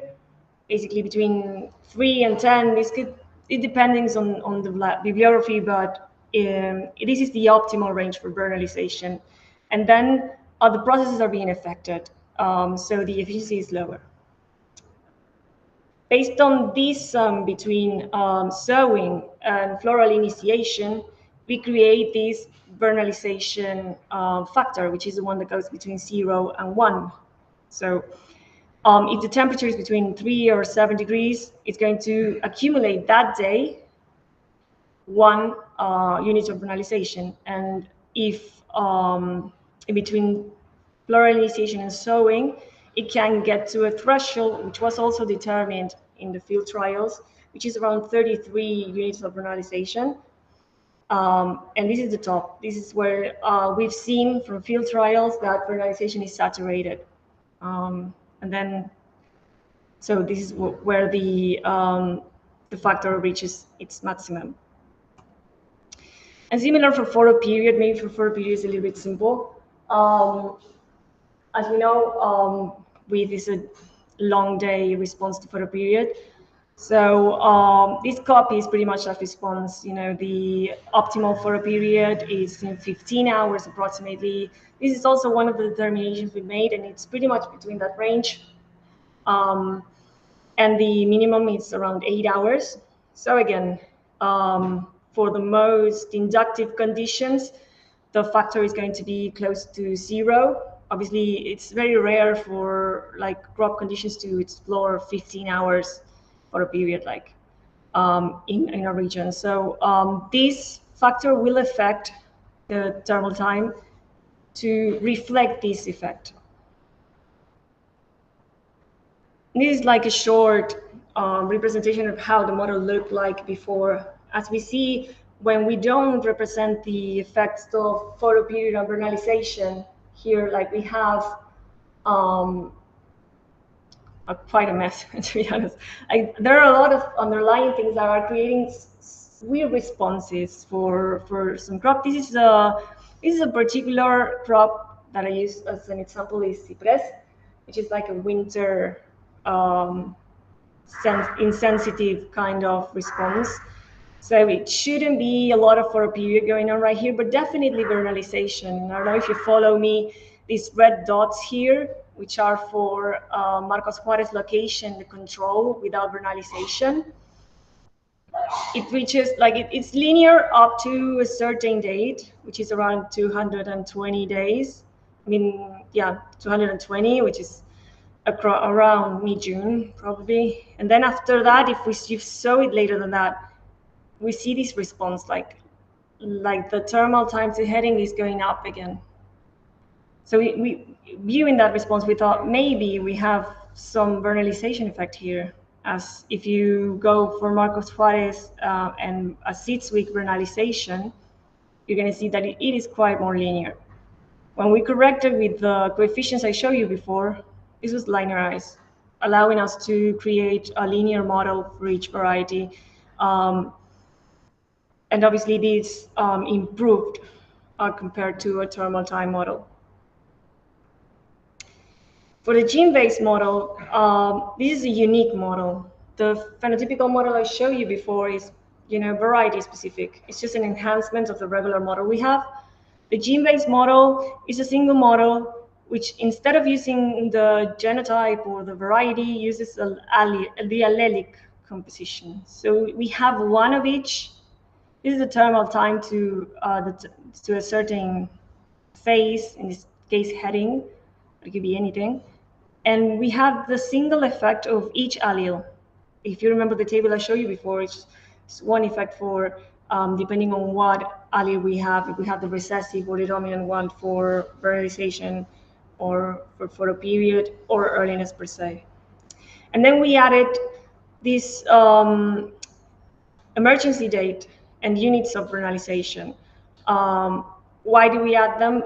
We wanted to continue to have this effect of, these two factors that are very important and that really regulate the genetics. So we try to keep them and use the interactions between the allelic composition, emergency date, and units of vernalization to kind of address the interaction between the genotype and the environment. Those are the fixed effect of the model, because it's a MITS model. And then we have the random effects, which are the site, the year, and the genotypic background, which we found, surprisingly, I didn't bring the ANOVA because it wouldn't be readable from here, the analysis of the MITS model. But this random effect is quite small once you add the alleles to the model. And since we had a lot of markers and we needed to do a web-based model, we had to keep it simple. And therefore, we run our rank to see what factors would be critical for the model and which would be the most parsimonious model we could get. This is a package that it's run in R. And it adjusts to the calibration data set, and it tells you how well your model predicts the calibration data set and which one is the best adjustment, based on the model weight, delta, a KK indices. We don't have it here, but it's also a KK indices and the adjusted R square. As we see, the model 1 is the most complete and it has very good indicators, particularly the delta. And but look at the model 3. It has the main genes, it has VRNA1 and PPD, and it doesn't have at least FT or some of other more complex, So it's a simple model which has a best prediction. To the calibration data set, so we had to validate it with independent data. So we used more than 10 years of data sets from a national wheat trial network that we have that gives information about the different varieties that are released year after year with a number of indicators, but one of them is phenology heading date. So we can get the heading date from there. As you see, we use a wide range of validation sites that covers a wide range of latitudes. Here, as you can see, is the photo period that it covers. It's a pretty wide range across the year.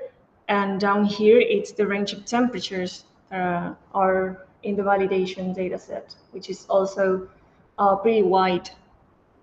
So we wanted to make sure that it could represent, because interpolating, it's one thing, but extrapolating, it can be quite complicated sometimes. And another thing we tried is to see if we had variation in our original set. We wanted to see if we could see phenotypic correlation with the allelic background, the genetic background. So in the field, we measured a few indicators with the trial data that we got from the first trial to see if the genetic background is represented when you measure phenology. And we found out that for vernalization requirements, the more winter alleles you have, to put it in a way, vernalization requirements are higher. And as soon as spring alleles show up, these requirements are going to be lower. So, and the same thing happens for sensitivity. This is a double sensitive for PPD-V1 and PPD-B1. And as you get more insensitive, as you get PPD-D1 insensitive, which is the one that has the bigger weight, the sensitivity is lower. So, and the same thing happens for readiness per se. So we saw a correlation, which we said like, okay, we can go ahead and do a gene-based model because what we see in the field kinds of correlates with what we have in the genetic background. And there's not kind of epistatic interactions that are just kind of hiding it all. For the results, this is a phenotypical model, the one we did with the varieties corrected by photoperiod and vernalization. We can see the predicted heading date and the observed heading date, and this is the 1-to-1 line. And the adjustment, this is for a number of varieties. They are all put together, and the median error is just for the entire thing. It's an average of 7.05 days. This is better from the regular autonomous time model. Again, it's just a very small addition, which is pretty general, because we use general coefficients for photoperiod and vernalization that can be calculated from, climatic data. And for the gene-based model, this is more interesting. It performed even better. We thought that by removing the genotype from the model, it will predict a little bit worse or in the same level, but it could predict very well for a wide range of locations. As you see, the median error was 4.6 days. The bias was a little bit, underestimating. And this was for a relatively low data set because we use only 51 calibration gene profiles. Usually for this kind of experiments, you use 200 lines on that range. So it's very promising result, which could be used for, a genetic breeding. In breeding, you can shorten the time by using mass selection techniques. But at one point, you have to do the environmental trials. And with this tool, as you can see here, we have for 2 locations, Valcarce, which is a very cold, kind of in the south of Buenos Aires location, and Rio Cuarto, which is more like in the middle of the country, and it's a kind of a warmer location. We can see, if we see the frost and the heat stress risks, we have a safety window where we can have our critical period for different sowing dates. These are different sowing dates. These are the latest, and this is the earliest. So we can see that depending on the sowing date, we had a range of genotypes which are safe, and some of them that can be dismissed. This is all the time and cost that will be saved from plotting these profiles, this type of profiles. If you genotype all your material, you can easily discard all of this, and for Eduardo is more critical, all of this can be dismissed, which can reduce the time and cost of that kind of experiments, not of the overall process. As I showed you before, these models are a little bit better. As you can see, this is the basic model we had. This is the enhanced one that we use with the correction factors, and this is the gene-based model. Well, the final conclusions are those that I told you. This is a good and an accurate prediction model that can be used for breeders mainly. And adding these correction factors to a regular autonomous time model was important because these are used by farmers, and they can get a better prediction without going too technical, getting into genes and all of that. And then as soon as we have more data, as soon as we have more genetic background data and recalibrate the model and can be optimized, we can represent other things. Maybe we can represent interactions among genes, and it can be more complex and create a better model. So this is how the regular one looks. You know, as you see, we have 250 locations. The variety, which is, as it is a variety specific one, you can choose a cultivar and a sowing date, and it will tell you like how the crop will go, the risks, frosts, heat stress, and a little bit of a model that we have for soil water. So it's a very useful tool. And now for the chronogene, I don't know if we have, let me just check. I'm just gonna stop for a moment and I'm just going to. Looking forward to the chronograph. Yep. This is how it looks Remember like. that in the demo there are only one Oh. location chart. Just, is it showing here? Like, no. It's not showing in here. Let me just check.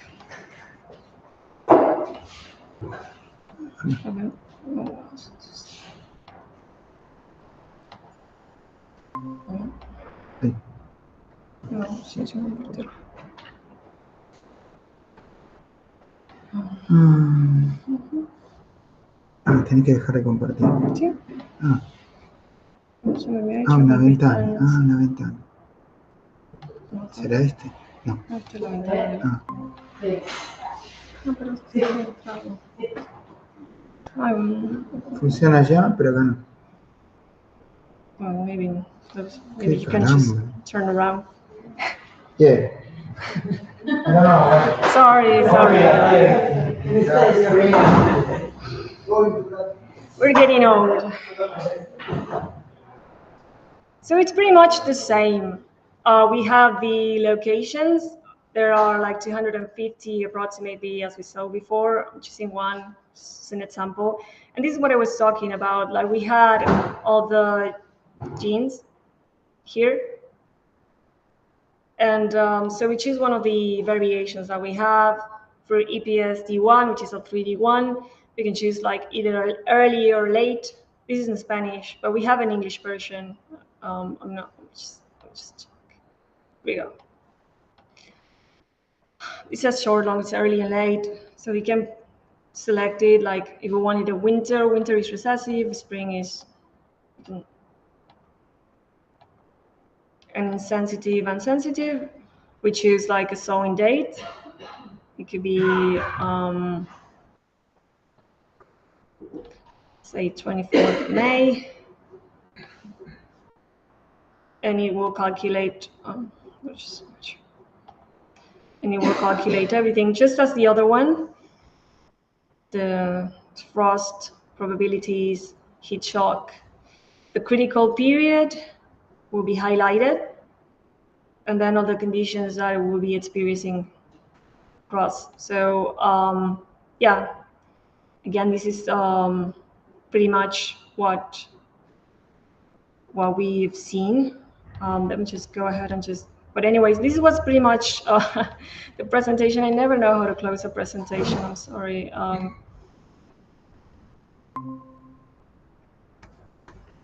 So yeah, this was pretty much what I had to tell you. I don't know if you have any questions or anything.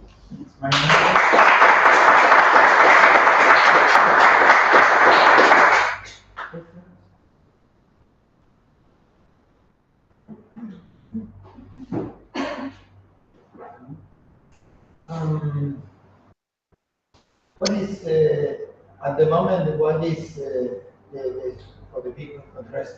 What is the state of the art of the degree of advance in this model? In the model, well, I mean, we've published this, I don't know, Delta version maybe. Like we have it like a trial for a few locations and for a few dates, and we're planning on extending on larger period dates, like maybe earlier, just at the beginning of May. And for the overall locations that we have to finish, with the uploading and everything, but it should be released like within this year, like the full version. It's an open source, like free access. I mean, you don't need to pay to use it. Yes, the phenotypic model is available for farmers at the moment. We have close to 40,000 users in Argentina, Uruguay, Paraguay. It's a regional model, and this is obviously free to use. Only the farmers or the advisor or the student, or the people in general need to make only a registration to start to use. And this model is orientated for breeders. The idea is reduce the phenological plots because they can predict the phenology use the gene combination. And as you see, the model functions quite well. And the next step is introduce the not also phenology, also yield decrease according to different selection of sowing dates, because we have the data to determine the, not in absolute values because it's not very useful, but yes in relative values, trying to understand if you delay the sowing day, how much yield you lost per day of delay sowing day after the optimum. This is the next step that we will include in the model. What's your impression? I mean, when you use temperature for realization or for the basic thermal time of the model, what's your impression? Is that are the temperature fluctuations introducing noise into the predictions, or that's negligible? Well, the thermal time model has its limitations. You know, it has an optimal. So over that optimal, obviously, you're gonna be finding some disruptions, some problems. Yeah, what we found when we did the initial analysis, the first idea with this phenotype-based model, which was corrected by vernalization, and it was that it wouldn't matter. We could use different level of vernalizations, like 6 weeks, and we could use like a drop down, and it would be clear. But we found out that it would increase a lot of noise. It would create noise, particularly on winter, genotypes. But the fluctuation, if you are between the base to the optimum, which is more or less the agronomic condition in general, there are no problems. The problem is when you pass 26, 25, 27 degrees, you go up to the optimum, and you need to recalculate the thermal time because the rate of development starts to decrease. Yeah, but within the optimal range, which is like the one we have, we saw these kind of variations when we didn't correct the model. When we corrected the model, both of them, when we add the units of vernalization component into the gene-based model, or when we use the vernalization correcting factor in the phenotype model, it kind of, corrected all the fluctuations we've seen. Just to clarify, the way that the model is working is you've got a thermal time at a fixed base and an optimum, and then there's a function that corrects that to vernalization. So rather than, say, shifting the base temperature to something that actually requires more stimulus, you're making an overall correction of the Yeah, I mean, we correct like just for the periods where vernalization and photoperiod are more important, up to flowering for photoperiod and up to floral initiation for vernalization. But yes, it's like the value, like thermal sum of the day is proportionally corrected by this factor, if any, or the vernalization factor, if there is a factor or not, depending on the photoperiod that it's explored. And the sum stops either when you get to flowering or floral initiation, or either when you reach the threshold, in the case of vernalization, which is 33 units of vernalization. The technical thing I was trying to work out is, so the sum of additive effects that's in your model, how are those determined as a kind of thing? Is it the you create something that's a matrix of whether or not particular data combinations are present. You mean for the calibration of the gene-based model? Yeah. It's kind of a binary thing, like either every machine learning matrix, it's kind of binary. So when you have like the wild type, it will be a 0. When you have the polymorphism, it will be a 1. And then you have like a table that which is kind of converge all the different variables. And but the interactions are like endless, but we choose to not to include the epistatic interactions on the genes because of the lack of data sets. I mean, the data that we have was, relatively reduced. So we just to go with the simple one. I don't know if that's what your question was. Or... Just a comment, maybe in the future we can incorporate the frost tolerance in this platform, because this platform is excellent to do that, because the personalization genes regulate the frost tolerance too. And we need to finish the experiments, but probably it's a very good opportunity to apply another function for the platform. Sorry, I forgot to mention that. This is the other stuff. Next, Mariana. Okay, thank you.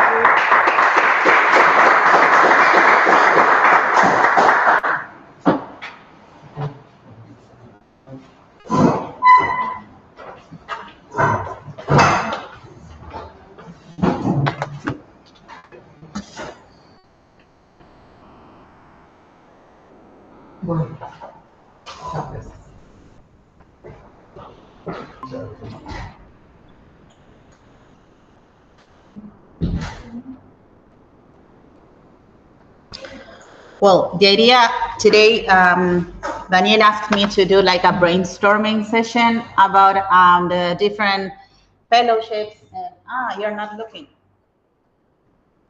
So you're gonna have to run, I think. But let's say. Ahí, compartir. Sí.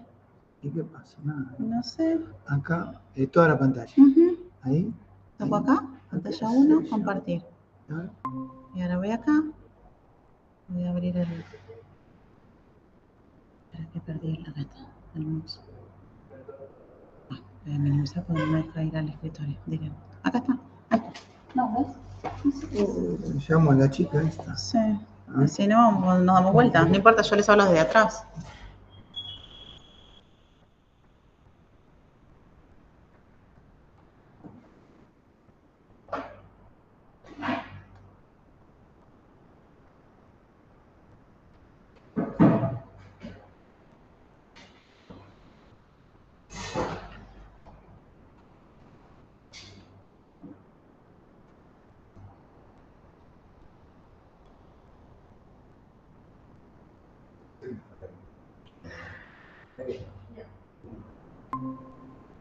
Es complicado.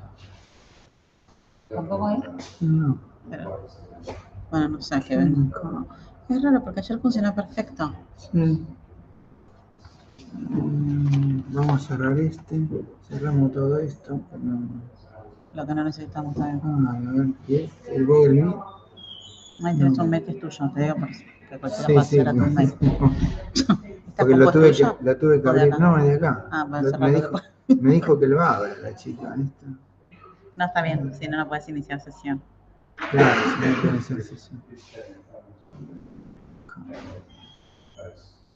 Ay, nos vas a odiar, pero... No, por favor. No se pone acá, lo vemos allá, o sea, lo presentamos. Permiso, ¿eh? Sí, por favor, todo tuyo.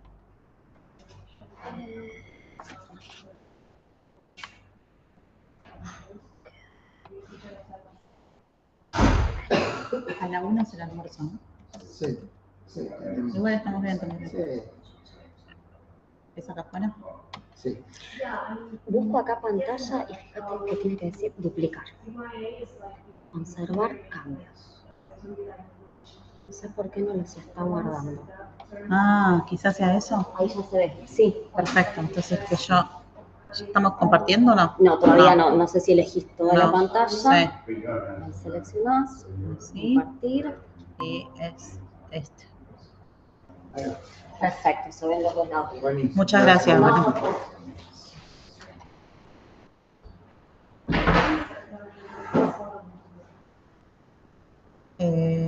Bueno. Well, as said before, I'm sorry, we had some technical problems, but as said before, the idea today was to have a brainstorming session about the different goals, lines, research lines, mobility lines, exchange programs that not just UK, but also Argentina and the University of Buenos Aires, all of them have for you to do like a session thinking about future possibilities, bilateral agreements, or whatever you consider that might be a good opportunity. The first one is a really well-known scholarship, but and I know it's just for juniors because it's a master degree, fully funded for 1 year in UK. But if you have any young student almost getting the degree or with the degree gotten, and you would like to have this student to have a master degree in the UK, the chevening scholarships are the right ones, okay? The second one is the international fellowships. It is funded by the British Academy. I'm sorry, it's gonna be a little boring, much more boring than yesterday, but because it's just scholarship details. But I want you to know and have an idea of what they offer. So then after I present all of them, we can think about which one suits better for you, okay? So the second one, I said, is the international fellowships funded by the British Academy. The idea here is to have researchers to work for 3 years. I mean, researchers that are not UK citizens, okay? Researchers to work for 3 years in any UK institution. This researcher must have a PhD or be at the latest years of the PhD career, but must be like a young researcher, okay? Because the career stage is early career, okay? You cannot have more than 7 years of a full-time active postdoc. Of course, you have to be working outside UK, so Argentina is a possibility. I mean, Argentinians are eligible. Of course, you must have a UK host researcher, because someone has to say, okay, I'm gonna host this person for 3 years, and you must speak English. The funding is between 12 up to 12,000 pounds, but you have also 8,000 pounds for relocation, because you're gonna be when you are more than 1 year abroad, most of the scholarships and calls have what they call relocation, okay? Because they consider that you have to move from your life to a new one.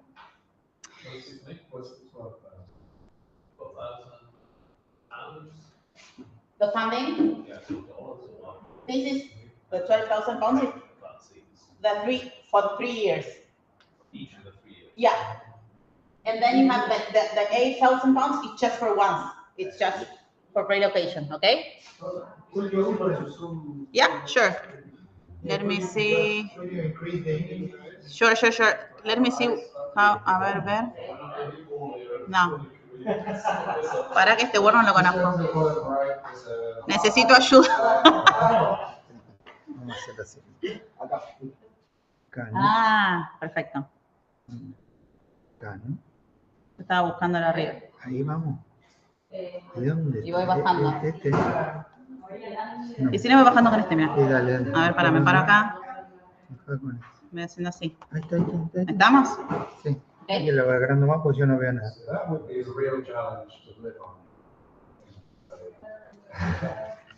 Is it okay there?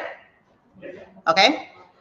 So I said it is up to 12,000 pounds, but the 8,000 pounds is just for once. Okay, just for relocation. And the application would be, this is for 2024. I mean, all the applications deadlines that you're gonna see on this presentation is for 2024. from the end of January to the end of March, okay? The research thematic could be any. I mean, they don't have any restriction on that, okay? So don't worry about that, but we can talk about later if you. It should be said from a UK perspective, that amount of money could vary hard. Really? Okay, that's good news. I mean, yeah, well, but it's good to have you here so you can let us know if. Our PhD students currently get close to £20,000 a year. Okay. To be able to get it. So this would be not enough. This would be, you'd have to find something else. Something else, okay? Okay. I have a few visitors who want that kind of money for 6 months or whatever. No, it's per year. And they do really need stroke. Okay. Just about rent somewhere to live. Mm-hmm. Leave them know nothing else you can't eat. Okay. Okay, well, it's good to have you here because of this. So you need at least 20,000 per year, more or less? Roughly, so for a PhD student, we would expect that BBSRC rate, well, Research Council rates now are around 18,000 for their stipend. To actually have some research funds on top of that, you've got a couple of thousand. We can live without research funds. Yeah. Okay. If someone comes and they're working on a project which is related to what we're interested in, then there's no problem about us subsidizing the actual science of the project. Okay. But it's impossible, very difficult for us to subsidize living costs. Okay. So anything that someone comes on really needs to be able to cover their living costs. Okay. And I would say 10, 12. 12 would be, okay. Okay. Especially somewhere like, so it depends where you are in the country. So we're close to London, that's going to be true. Okay, yeah. Let's continue and then we'll see. Yeah. Here you have the international exchanges. This is funded by the Royal Society in the UK. The idea here is to travel to and from all countries outside the UK, okay? You have funding just for one visit, up to 3 months, and it's £3,000. But you also have a funding for multiple visits within 1 year, which would be up to 6,000, and the other one is for multiple visits within the 2 years, but it's up to £12,000, okay? And the eligibility would be that you must, the research must be within the Royal Society agreement of natural science. If there inside this remit, you can find a lot of different areas and thematics. I just wrote the ones that I consider that might be important or interesting for you. There are earth sciences and environmental sciences, biochemistry, structural biology, and molecular cell biology, and ecology, ecological sciences. So in this case, the funding is £3,000 for one visit. For one visit. Up to 3 months. It could be less than 3 months. But it could be if you stay 1 month, 2 months, or whatever. You can up to 3 months. You can be whatever. I mean, as long as you would like to, but not more than 3. Without the flight ticket, it's not include the flight ticket, or yes, you know. No, you just get this amount of money. Okay. I mean, it's not that.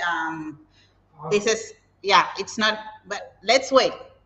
It's gonna get better. And the application would be for 2024 in January from 10 to March. From January 10th to March 6th. Then in April you have another application, and in the third one you have 3 applications per year with the Royal Society fellowships or goals. And the third one is from August to the end of September. The Wolfson Fellowship also is funded by the Royal Society. Here the idea, do you see? No, wait. Here the idea is to recruit, as it says there, to attract outstanding researchers or research leaders to the UK from overseas. So, for example, could be Argentinian researchers. Again, you must be in the Royal Society remit of Natural Sciences, as said before. And the idea would be to have a full-time post at the I'm sorry, because I see something and you see another thing. The idea would be to have a full-time post at a UK institution, okay? Like, I don't know if if you do have a full-time post in your institutions, but if you do, the idea would be the same for any abroad researchers to go through this application. Of course, nominations will not be accepted for researchers who would like to travel or visit between the UK institutions. You have to just choose one. It is gonna be up to £300,000, so it's gonna. I told you what it's gonna get better. That you can request. The funding are flexible, as said there. But the idea here, let me, because I have my. Would be like you can ask for the funding for the salary enhancement. The idea here would be that this will be limited to a maximum of 20% of the total salary. So the institution may include a salary enhancement for the researcher, the incoming researcher, but just a maximum of 20% of the total salary. The rest, would be research expenses, would be 100%, and flexible research expenses, including consumables, travel, up to 10,000. Okay. This is a piece of funding which is for UK, essentially for someone who's got a job in a UK institution. That institution to be getting funding for that person to build a research program. So it's really designed around someone who's already in post in the UK. No, it's for startup money. So it's for bringing somebody new into. You've got to give them a position, and this is to enhance that position. Yeah. You've got to have a post, which is open, and then this is something you could apply for to enhance. For a setup fund, which is nice. You've got to have a post in the first place. Yeah, I think that's what I can see. Yeah. So it's a department that has the ability to recruit someone, can give them a job, and this is a job, so it's a permanent position we're talking about. And then this fund would be used to make sure that person can build a research program within that position. I'm sorry. Is it permanent position? Or it is the idea? This is designed around a permanent position. So this is someone who's basically being recruited to the institute to stay there. They already have a job, perhaps as a junior fellow, that isn't permanent at that institution, and that institution is going to make them permanent on the basis of having this additional funding to support them. Anyway, you're not. It's not that you must be you have to stay at UK at least. I think it's 3 years. But after those 3 years, you can go back to your country. You can return to. I mean, of course, you can stay if you would like to. Because that's why it says you're gonna have like a full-time post position. If you. The chances that a post would be available from an institution.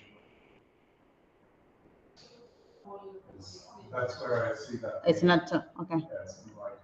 So there will be other things like incoming fellowships that will support someone to come for some fixed period. But usually that will cover the salary costs. Mm-hmm. An institution won't want to set up a salary because they look at that as a very long-term investment. Okay. They would usually be looking at how they're going to make the cost back over about 15 to 20 years. We would use this if we had identified somebody who we really wanted to bring to the institute. But it would be forever, not just for a few years. Well, difficult to say. Nobody is forever. Well, okay, I know that, but almost forever could be. It's definitely I mean, we recruit on a tenure Okay. kind of basis. Okay. With an option for 5 years. Yeah, not for 3 years. If someone's done really well, then we will. It's an interesting one to bear in mind. Yeah. But not easy. Okay. So the application for 2024 would be again in 3 different times of the year, from January to March, from June to August, and from September to November. I can email you with this information after, if you would like to. Then we have the Work Zone Visiting Fellowships. This is also funded by the Royal Society, but also by the Work Zone Foundation. Here, the idea is to have the opportunity for talented international researchers or research leaders to undertake a flexible sabbatical year. Okay, it's gonna be just for 12 months, and the fellowship would be, the fundings would be up to 125,000 pounds. It could be a full-time position for 1 year or a flexibility for over the 2 years. So it could be like a part-time position during 2 years or a full-time for 1. You have different, I mean, the total amount that they will give is 125,000. But the visiting fellow sabbatical funding can cover different things. So here you have some of them. I'm sorry, you can take a look. For example, the first one is the visiting fellows. So it's going to be up to 80,000 pounds per year for a full time, as said before. Although this could be supplemented at the discretion of the hosting organization. Of course, you must have the right and the okay from the host institution.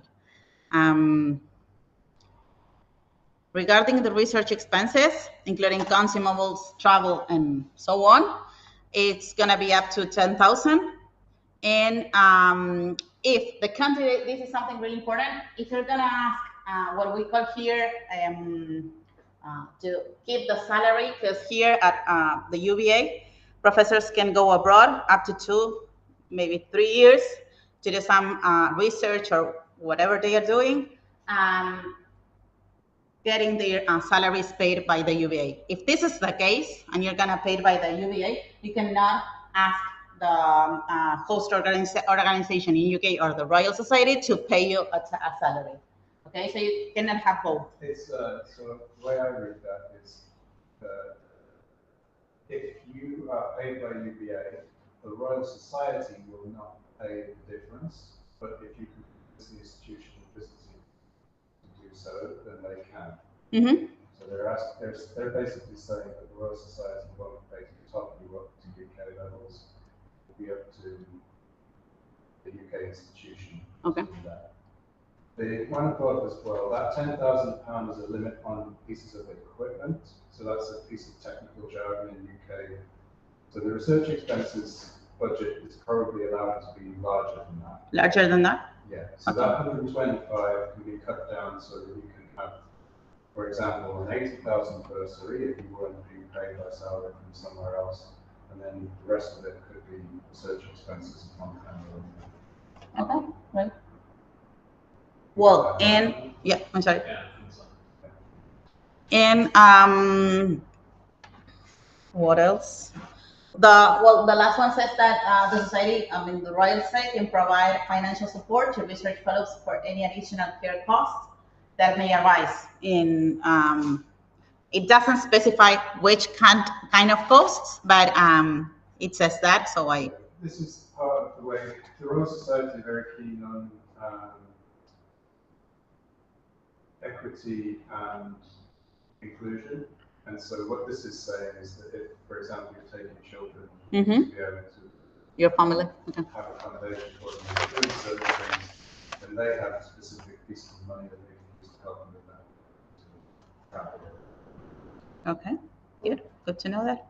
And the application for 2024 would be from, again, January, March, then June, August, September, November. This is something that you are going to see on the Royal Society Fellows repeated. They always have most of the same dates of, for application. The Newton International Fellowships are these ones also funded by the British Academy and the Royal Society. This is just for non-UK scientists at an early stage of their research to conduct a research in any UK institution, okay? The idea here of, again, you must, yeah, okay. Again, you must be within the Royal Society remit of Natural Sciences. This is something that you're gonna see again repeated and repeated. And they haven't said yet what is gonna be the maximum value for 2024, but for 2023 it was 420,000 pounds. And the application was, I'm sorry, it's gonna be from January 17th till March 13th. This is, I think, the last one, yeah, from the Royal Society that we have here. You see Leverhulme?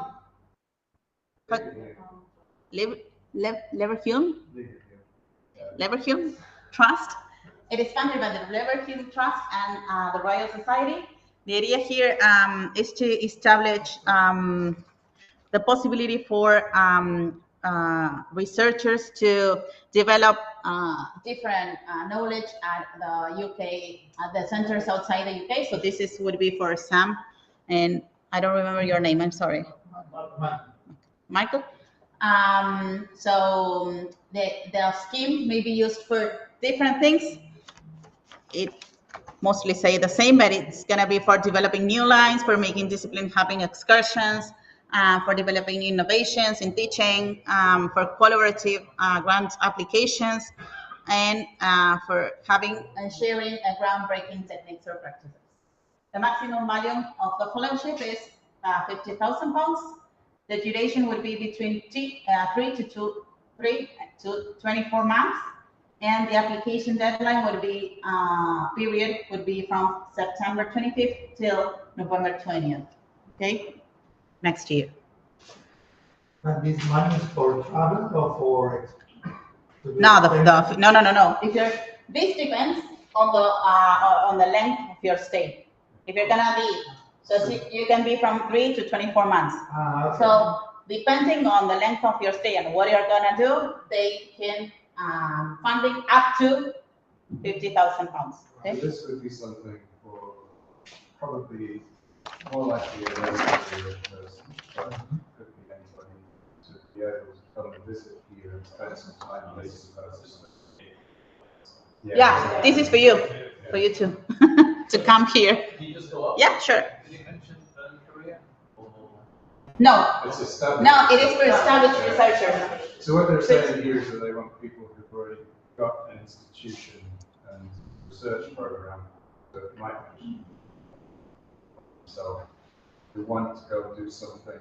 They're really looking for people who want to go and do something new that they can't do within their existing program, to be able to come and do exchanges to help with that, basically. Do you know some person that obtained this type of there in the UK? No, anyone who has an international fellowship, but. Have any of you applied ever? No. I mean, they're all very competitive. Mm-hmm. It's a good case. Mm-hmm. It's more difficult to find the person who's prepared to go as a real reason. If you've got a real good reason you want to do it, then you're probably going to do a chance to get it. Got it. But you've got to be really in either direction. Yeah, so what this isn't going to do is it isn't going to give you a lot of research money from this. So it's more about stimulating travel and the ability to access some resource that somebody else has. But it's a fairly reasonable fit for the kinds of things that we might want to do. It would be, they're also deliberately here looking for it to be a stimulus with future stuff as well. So I think the new lines of research part and collaborative grant applications is that this is really about seed corn funding, where they're giving people opportunity to do something where there could be a subsequent large grant application. This is a good one. Okay. Well, the next ones are from UVA.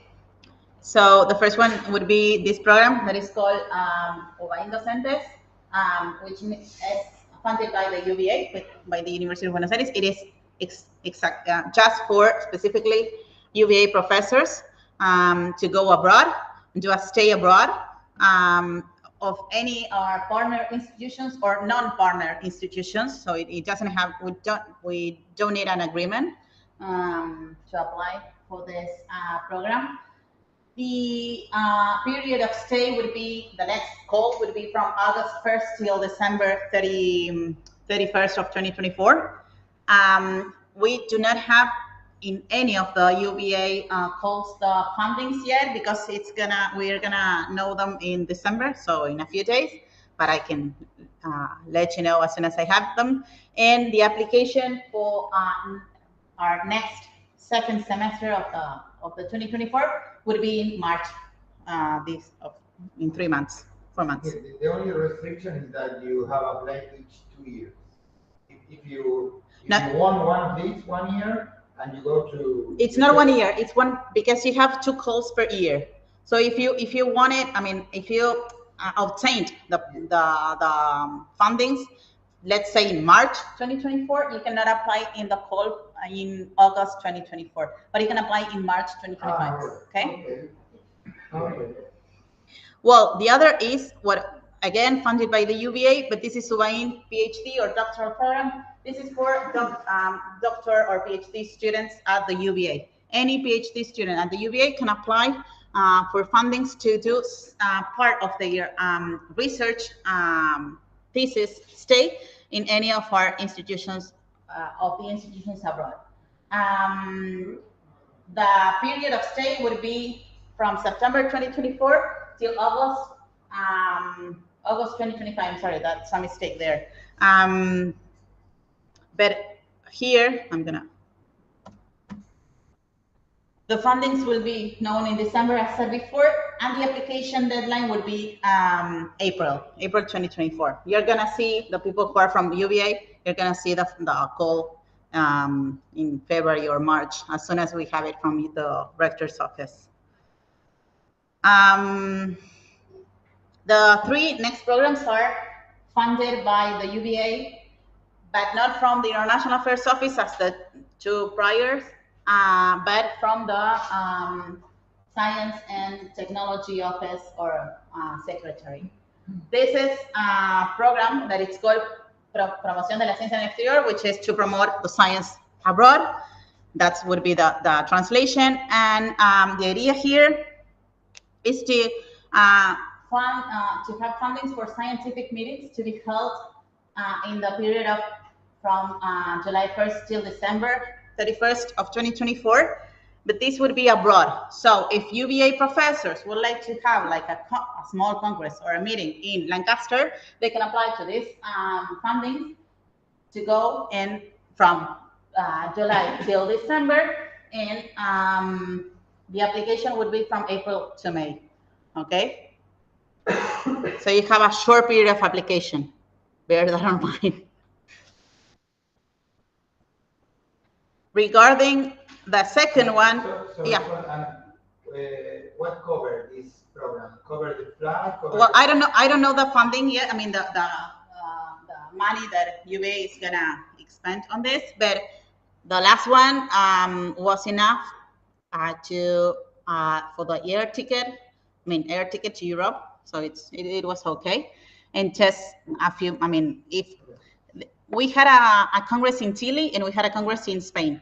The one that was in Spain, it was just, I mean, the funding was just for the air ticket and 2 meals or something like that. The one that was in Chile was much more cheaper. The money is the same, yeah. The same. Independent of the place. Yeah. The next one is pretty similar to the first one, this one, but this would be with the meetings here, okay, at the UVA. So with incoming professors from abroad, okay, not just with among UVA professors or researchers. So it would be funding for meetings, for scientific, technological, and to promote linkage and transference, but here at any of the UVA's unit or schools, okay? And of course, you must have internationals coming to this meeting or small congress, for example, as we are here right now, okay? Okay. Can you stop me? Yeah, sure. Here, yeah. The application deadline would be the same from April 15th. Anyway, Daniel, I'm gonna email you with this, so yeah, don't worry. Because I was thinking that the next year is the International Valley Genetic Symposium in Argentina. Okay. It must be, okay, yeah, it must be between July to December for the next call, so it's okay. It's okay. Mm-hmm. It's not in the university. I think that but we are organized. The university is organized. If you're the host, but I mean, yeah, if the place is not the UVA, but you are the host as UVA professors, it's okay. Mm-hmm. Well, the next one, this is for incoming visiting professors, so you could invite any of your Lancaster professors. And this is also funded by the UVA. And the idea would be to have a short stay. Unfortunately, it is really short. The maximum stay period of stay is 10 days between, again, July to December. But the idea would be to bring professors or researchers you would like to invite to the school or to the university. And the application deadline, again, would be from April to May. So you have just 15 days to apply, okay? And the last one, it's also funded by the UVA. The idea for this last fall would be to train master's and doctoral students, but the exchange would be within the UVACIT. UVACIT is a kind of fellowship we have here from the UVACIT programs and UVA's master and PhD students who would like to go abroad and do some stay between 45 to 90 days in 2024. And I didn't put here, but again, the application deadline would be April to May, okay? So this is to go abroad from here, from the UVA, and that's it. Do you know if it is possible to apply to simultaneously to 2 or 3? Yes, it is if the programs do not depend on the same secretary, as these ones are from the research and secretary, and the others such as UVAIN Doctoral or UVAIN Docentes depends on the International Affairs Office at the rector's level. You can apply both. Both. Mm-hmm. Okay, so the idea right now would be, if you're okay, to think a little bit. Maybe we can go back a little bit and see. I think some said that this one was interested. This one, right? The one above it as well is also worth discussing because we didn't really talk about that. The new international type of scenario, I think, was one where it would. We look at the new international ones. Yeah, sure. The one, this one? Yeah. I'm sorry. So this is for early career research. Mm-hmm.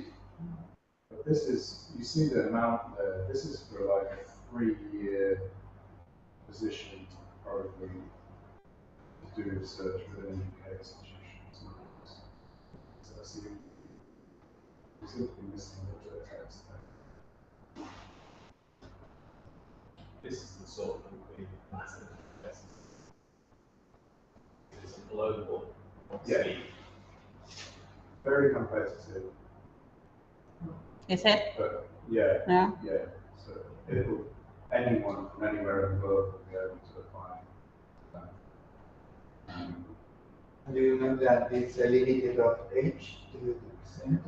The early stage will probably be defined somewhere in terms of numbers of years since PhD. I can take a look at the webpage and let you know. What I was going to add to that is that there's ways to build collaborations through fellowships that are not necessarily aimed at people from outside the UK, but if we have junior researchers who want to build fellowships where they're aiming to get a position within their institution. So often the way that we are recruited into a career is by writing a fellowship proposal that funds our research for 3 or 4 years. There are different levels of those. Some of them are kind of treated as a postdoc, others are treated as this is a tenure track position that the institution is going to fund going forwards. But people who would apply for those could be building into those descriptions funds for travel, ways for them to interact with their UVA. Those would be good ways for us to structure something that's more ongoing in the long term, I would say. Because you're starting to build in interactions into people's careers at a stage where they can then continue them later on. I don't think that's really in this list at this stage. It would be up to us to find people in the UK who are in a position to apply for those. But there are scientists. In both, in the Newton and in the international? They would be other fellowship schemes. So these would be fellowship schemes that are aimed at UK people. Okay. Who are already probably considering them. So there are schemes that come from the UK research councils. There are schemes from the Royal Society. Probably those two would be the primary targets. But there will already be people. So, for example, Laura was talking later. She's currently on what's called a Future Leaders Fellowship. That's a UK Research Council funded thing. If you want to write a proposal for one of those, you can include doing things in overseas locations. So we have someone in our department at the moment who has one where they're looking at disease vectors, and I think they might be doing that in Brazil. So part of their proposal can include money to go do the travel and the research in those locations. So if there are people like Rachel, who was on the call yesterday, who are interested in building a research program that uses resources that are available from the VA, accesses field trials, things like that, those people can be encouraged to build a collaboration. And it might be that that international fellowship there would be a path for that, because those people could get that money to allow them to come here and spend enough time to get sensible interaction. Okay, good. So that's kind of the view from the UK side in terms of how our system works and how we have been starting to access collaboration. Okay. And Daniel or the rest, do you have any researcher who would like to apply, or you consider that? Yeah, I think for a short period of time, probably a young person would be. You mean in our group? If you have any identified researcher, young or not young, I mean, because you have established, I mean, fundings for established researchers and fundings for young researchers at an early age, early stage of career. I'm not sure for permanent position. I don't know what the opinion of the rest of the group. Yeah, but this one for the established researchers would be from 3 to 24 months, so it's not going to be a permanent position. No, between for 1 year or 2 years, it's okay. It's okay, yeah. Your opinion.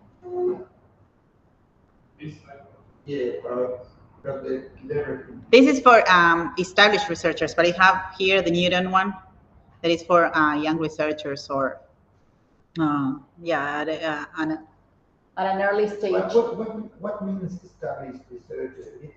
It's a senior. A senior established researcher has a research funding on the difference between an early career person hasn't really got a research team. Early career, I think it's usually within about 5 years. I mean, maybe it's slightly different, but it's in some, it's decently graduate. Yeah, it actually. Still establishing themselves, you know. And often these people are more mobile, more able to be mobile. I mean, the average research is quite difficult to find people prepared to move their whole family or whatever for one or 2 years, especially on quite small amounts of money. Pretty often it's just impossible for children. So we find it quite difficult to find staff who are prepared to travel, even when there's money available. I agree. Yeah. Actually, there can be an exceptional case. Even with the money available. I mean, it depends. I mean, when there's these larger amounts in short, there's smaller amounts, then possible. But I think the point is that if we've identified some areas, I mean, there's plenty of areas of science, what we've talked about so far, what we still talk about, where there's common interests. It all comes down to whether or not there are, you might have some PhD students who would like those in the UK for a while. Let's say the university to help build a partnership or a relationship. That would just be like an easy first start. And then, if there was a senior person who really felt that they'd like to spend a couple of years on sabbatical, away from teaching responsibility or whatever, and the university is prepared to let you do that, then the theories and mechanisms to do that. So it all depends on, I think, the most critical thing is to start really for individuals, be they PhD students or established researchers who really want to try UK to Argentina. Okay. That's what it comes down to. If there is somebody who really wants to do that, and there's some science, then one of these mechanisms, you probably apply to several of these mechanisms, and try to fund it. And it's really good to see this list of mechanisms, and if you can share that would be really good. I would caution that the larger, some of the more esteemed ones, and the larger amounts,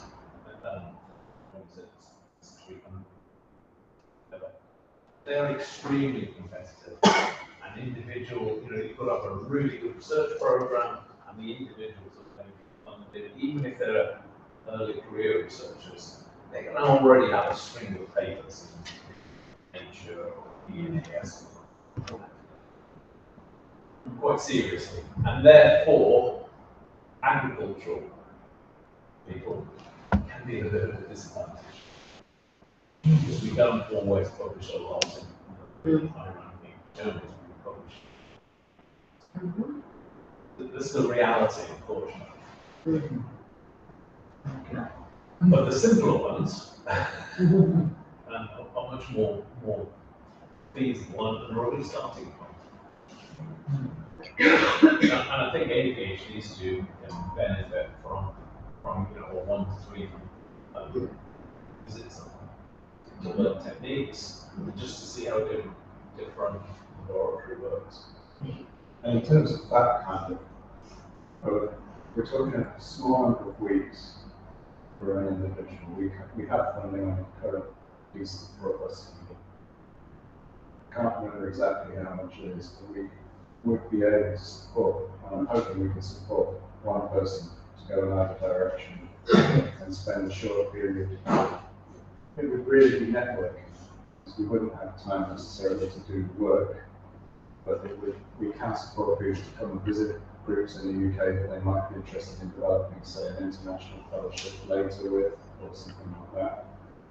And we can equally, I have a list of people from the UK that I contacted about this meeting who weren't able to come, but who are interested in interacting. Some of them are exactly looking at it in terms of, I'd like to apply for a fellowship and I want to put some collaborations onto that fellowship. make that fellowship more competitive and make it as a proposal to the funding body, and they want to collaborate with people who've got field facilities and things. So there are people who are interested in coming to visit. The other option is see what happened with the subsides, like the agri-food, for example. Here in Argentina, there are not a lot. There are the MINSIC is the raíces project, but it's from Argentinian people that are abroad working overseas. And you want to bring them home again. They are not subsides that include international collaboration. As far as I know, I don't know exactly that. From Argentina? From Yeah, any from Argentina? No. No. I don't know if there is, or there are some projects there in UK that include international collaboration like the agri-food project. I don't know. Well, they used to have when they, before the Brexit with the European Union, that with the Marie Curie and the Horizon 2020.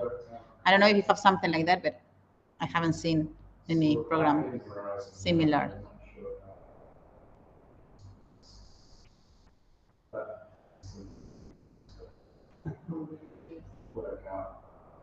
Yeah, because this is another possibility to explore. Yeah.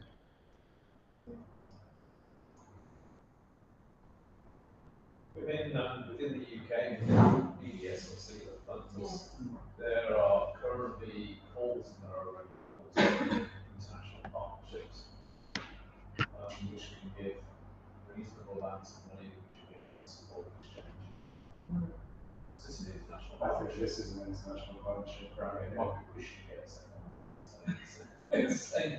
And so this, I think this is originally, this is essentially funded at the level of that international fellowship. But this piece of funding was around about £50,000 that was given to Lancaster to establish working relationships. So we need to do as much as we can with this to get to the point where we're starting to have people build those interactions into their own proposals elsewhere. So we're kind of already beyond the point where that's And the agri-food project is finished in general, not this. But the stimulus, yes, that money that Marianne and Martin got, that was associated with a collaboration between some universities in North England. That stimulus seems to have ceased at this point. It was around a 5 or 6 year package. And I suspect that other reasons, including COVID, have meant that budget just hasn't kept going.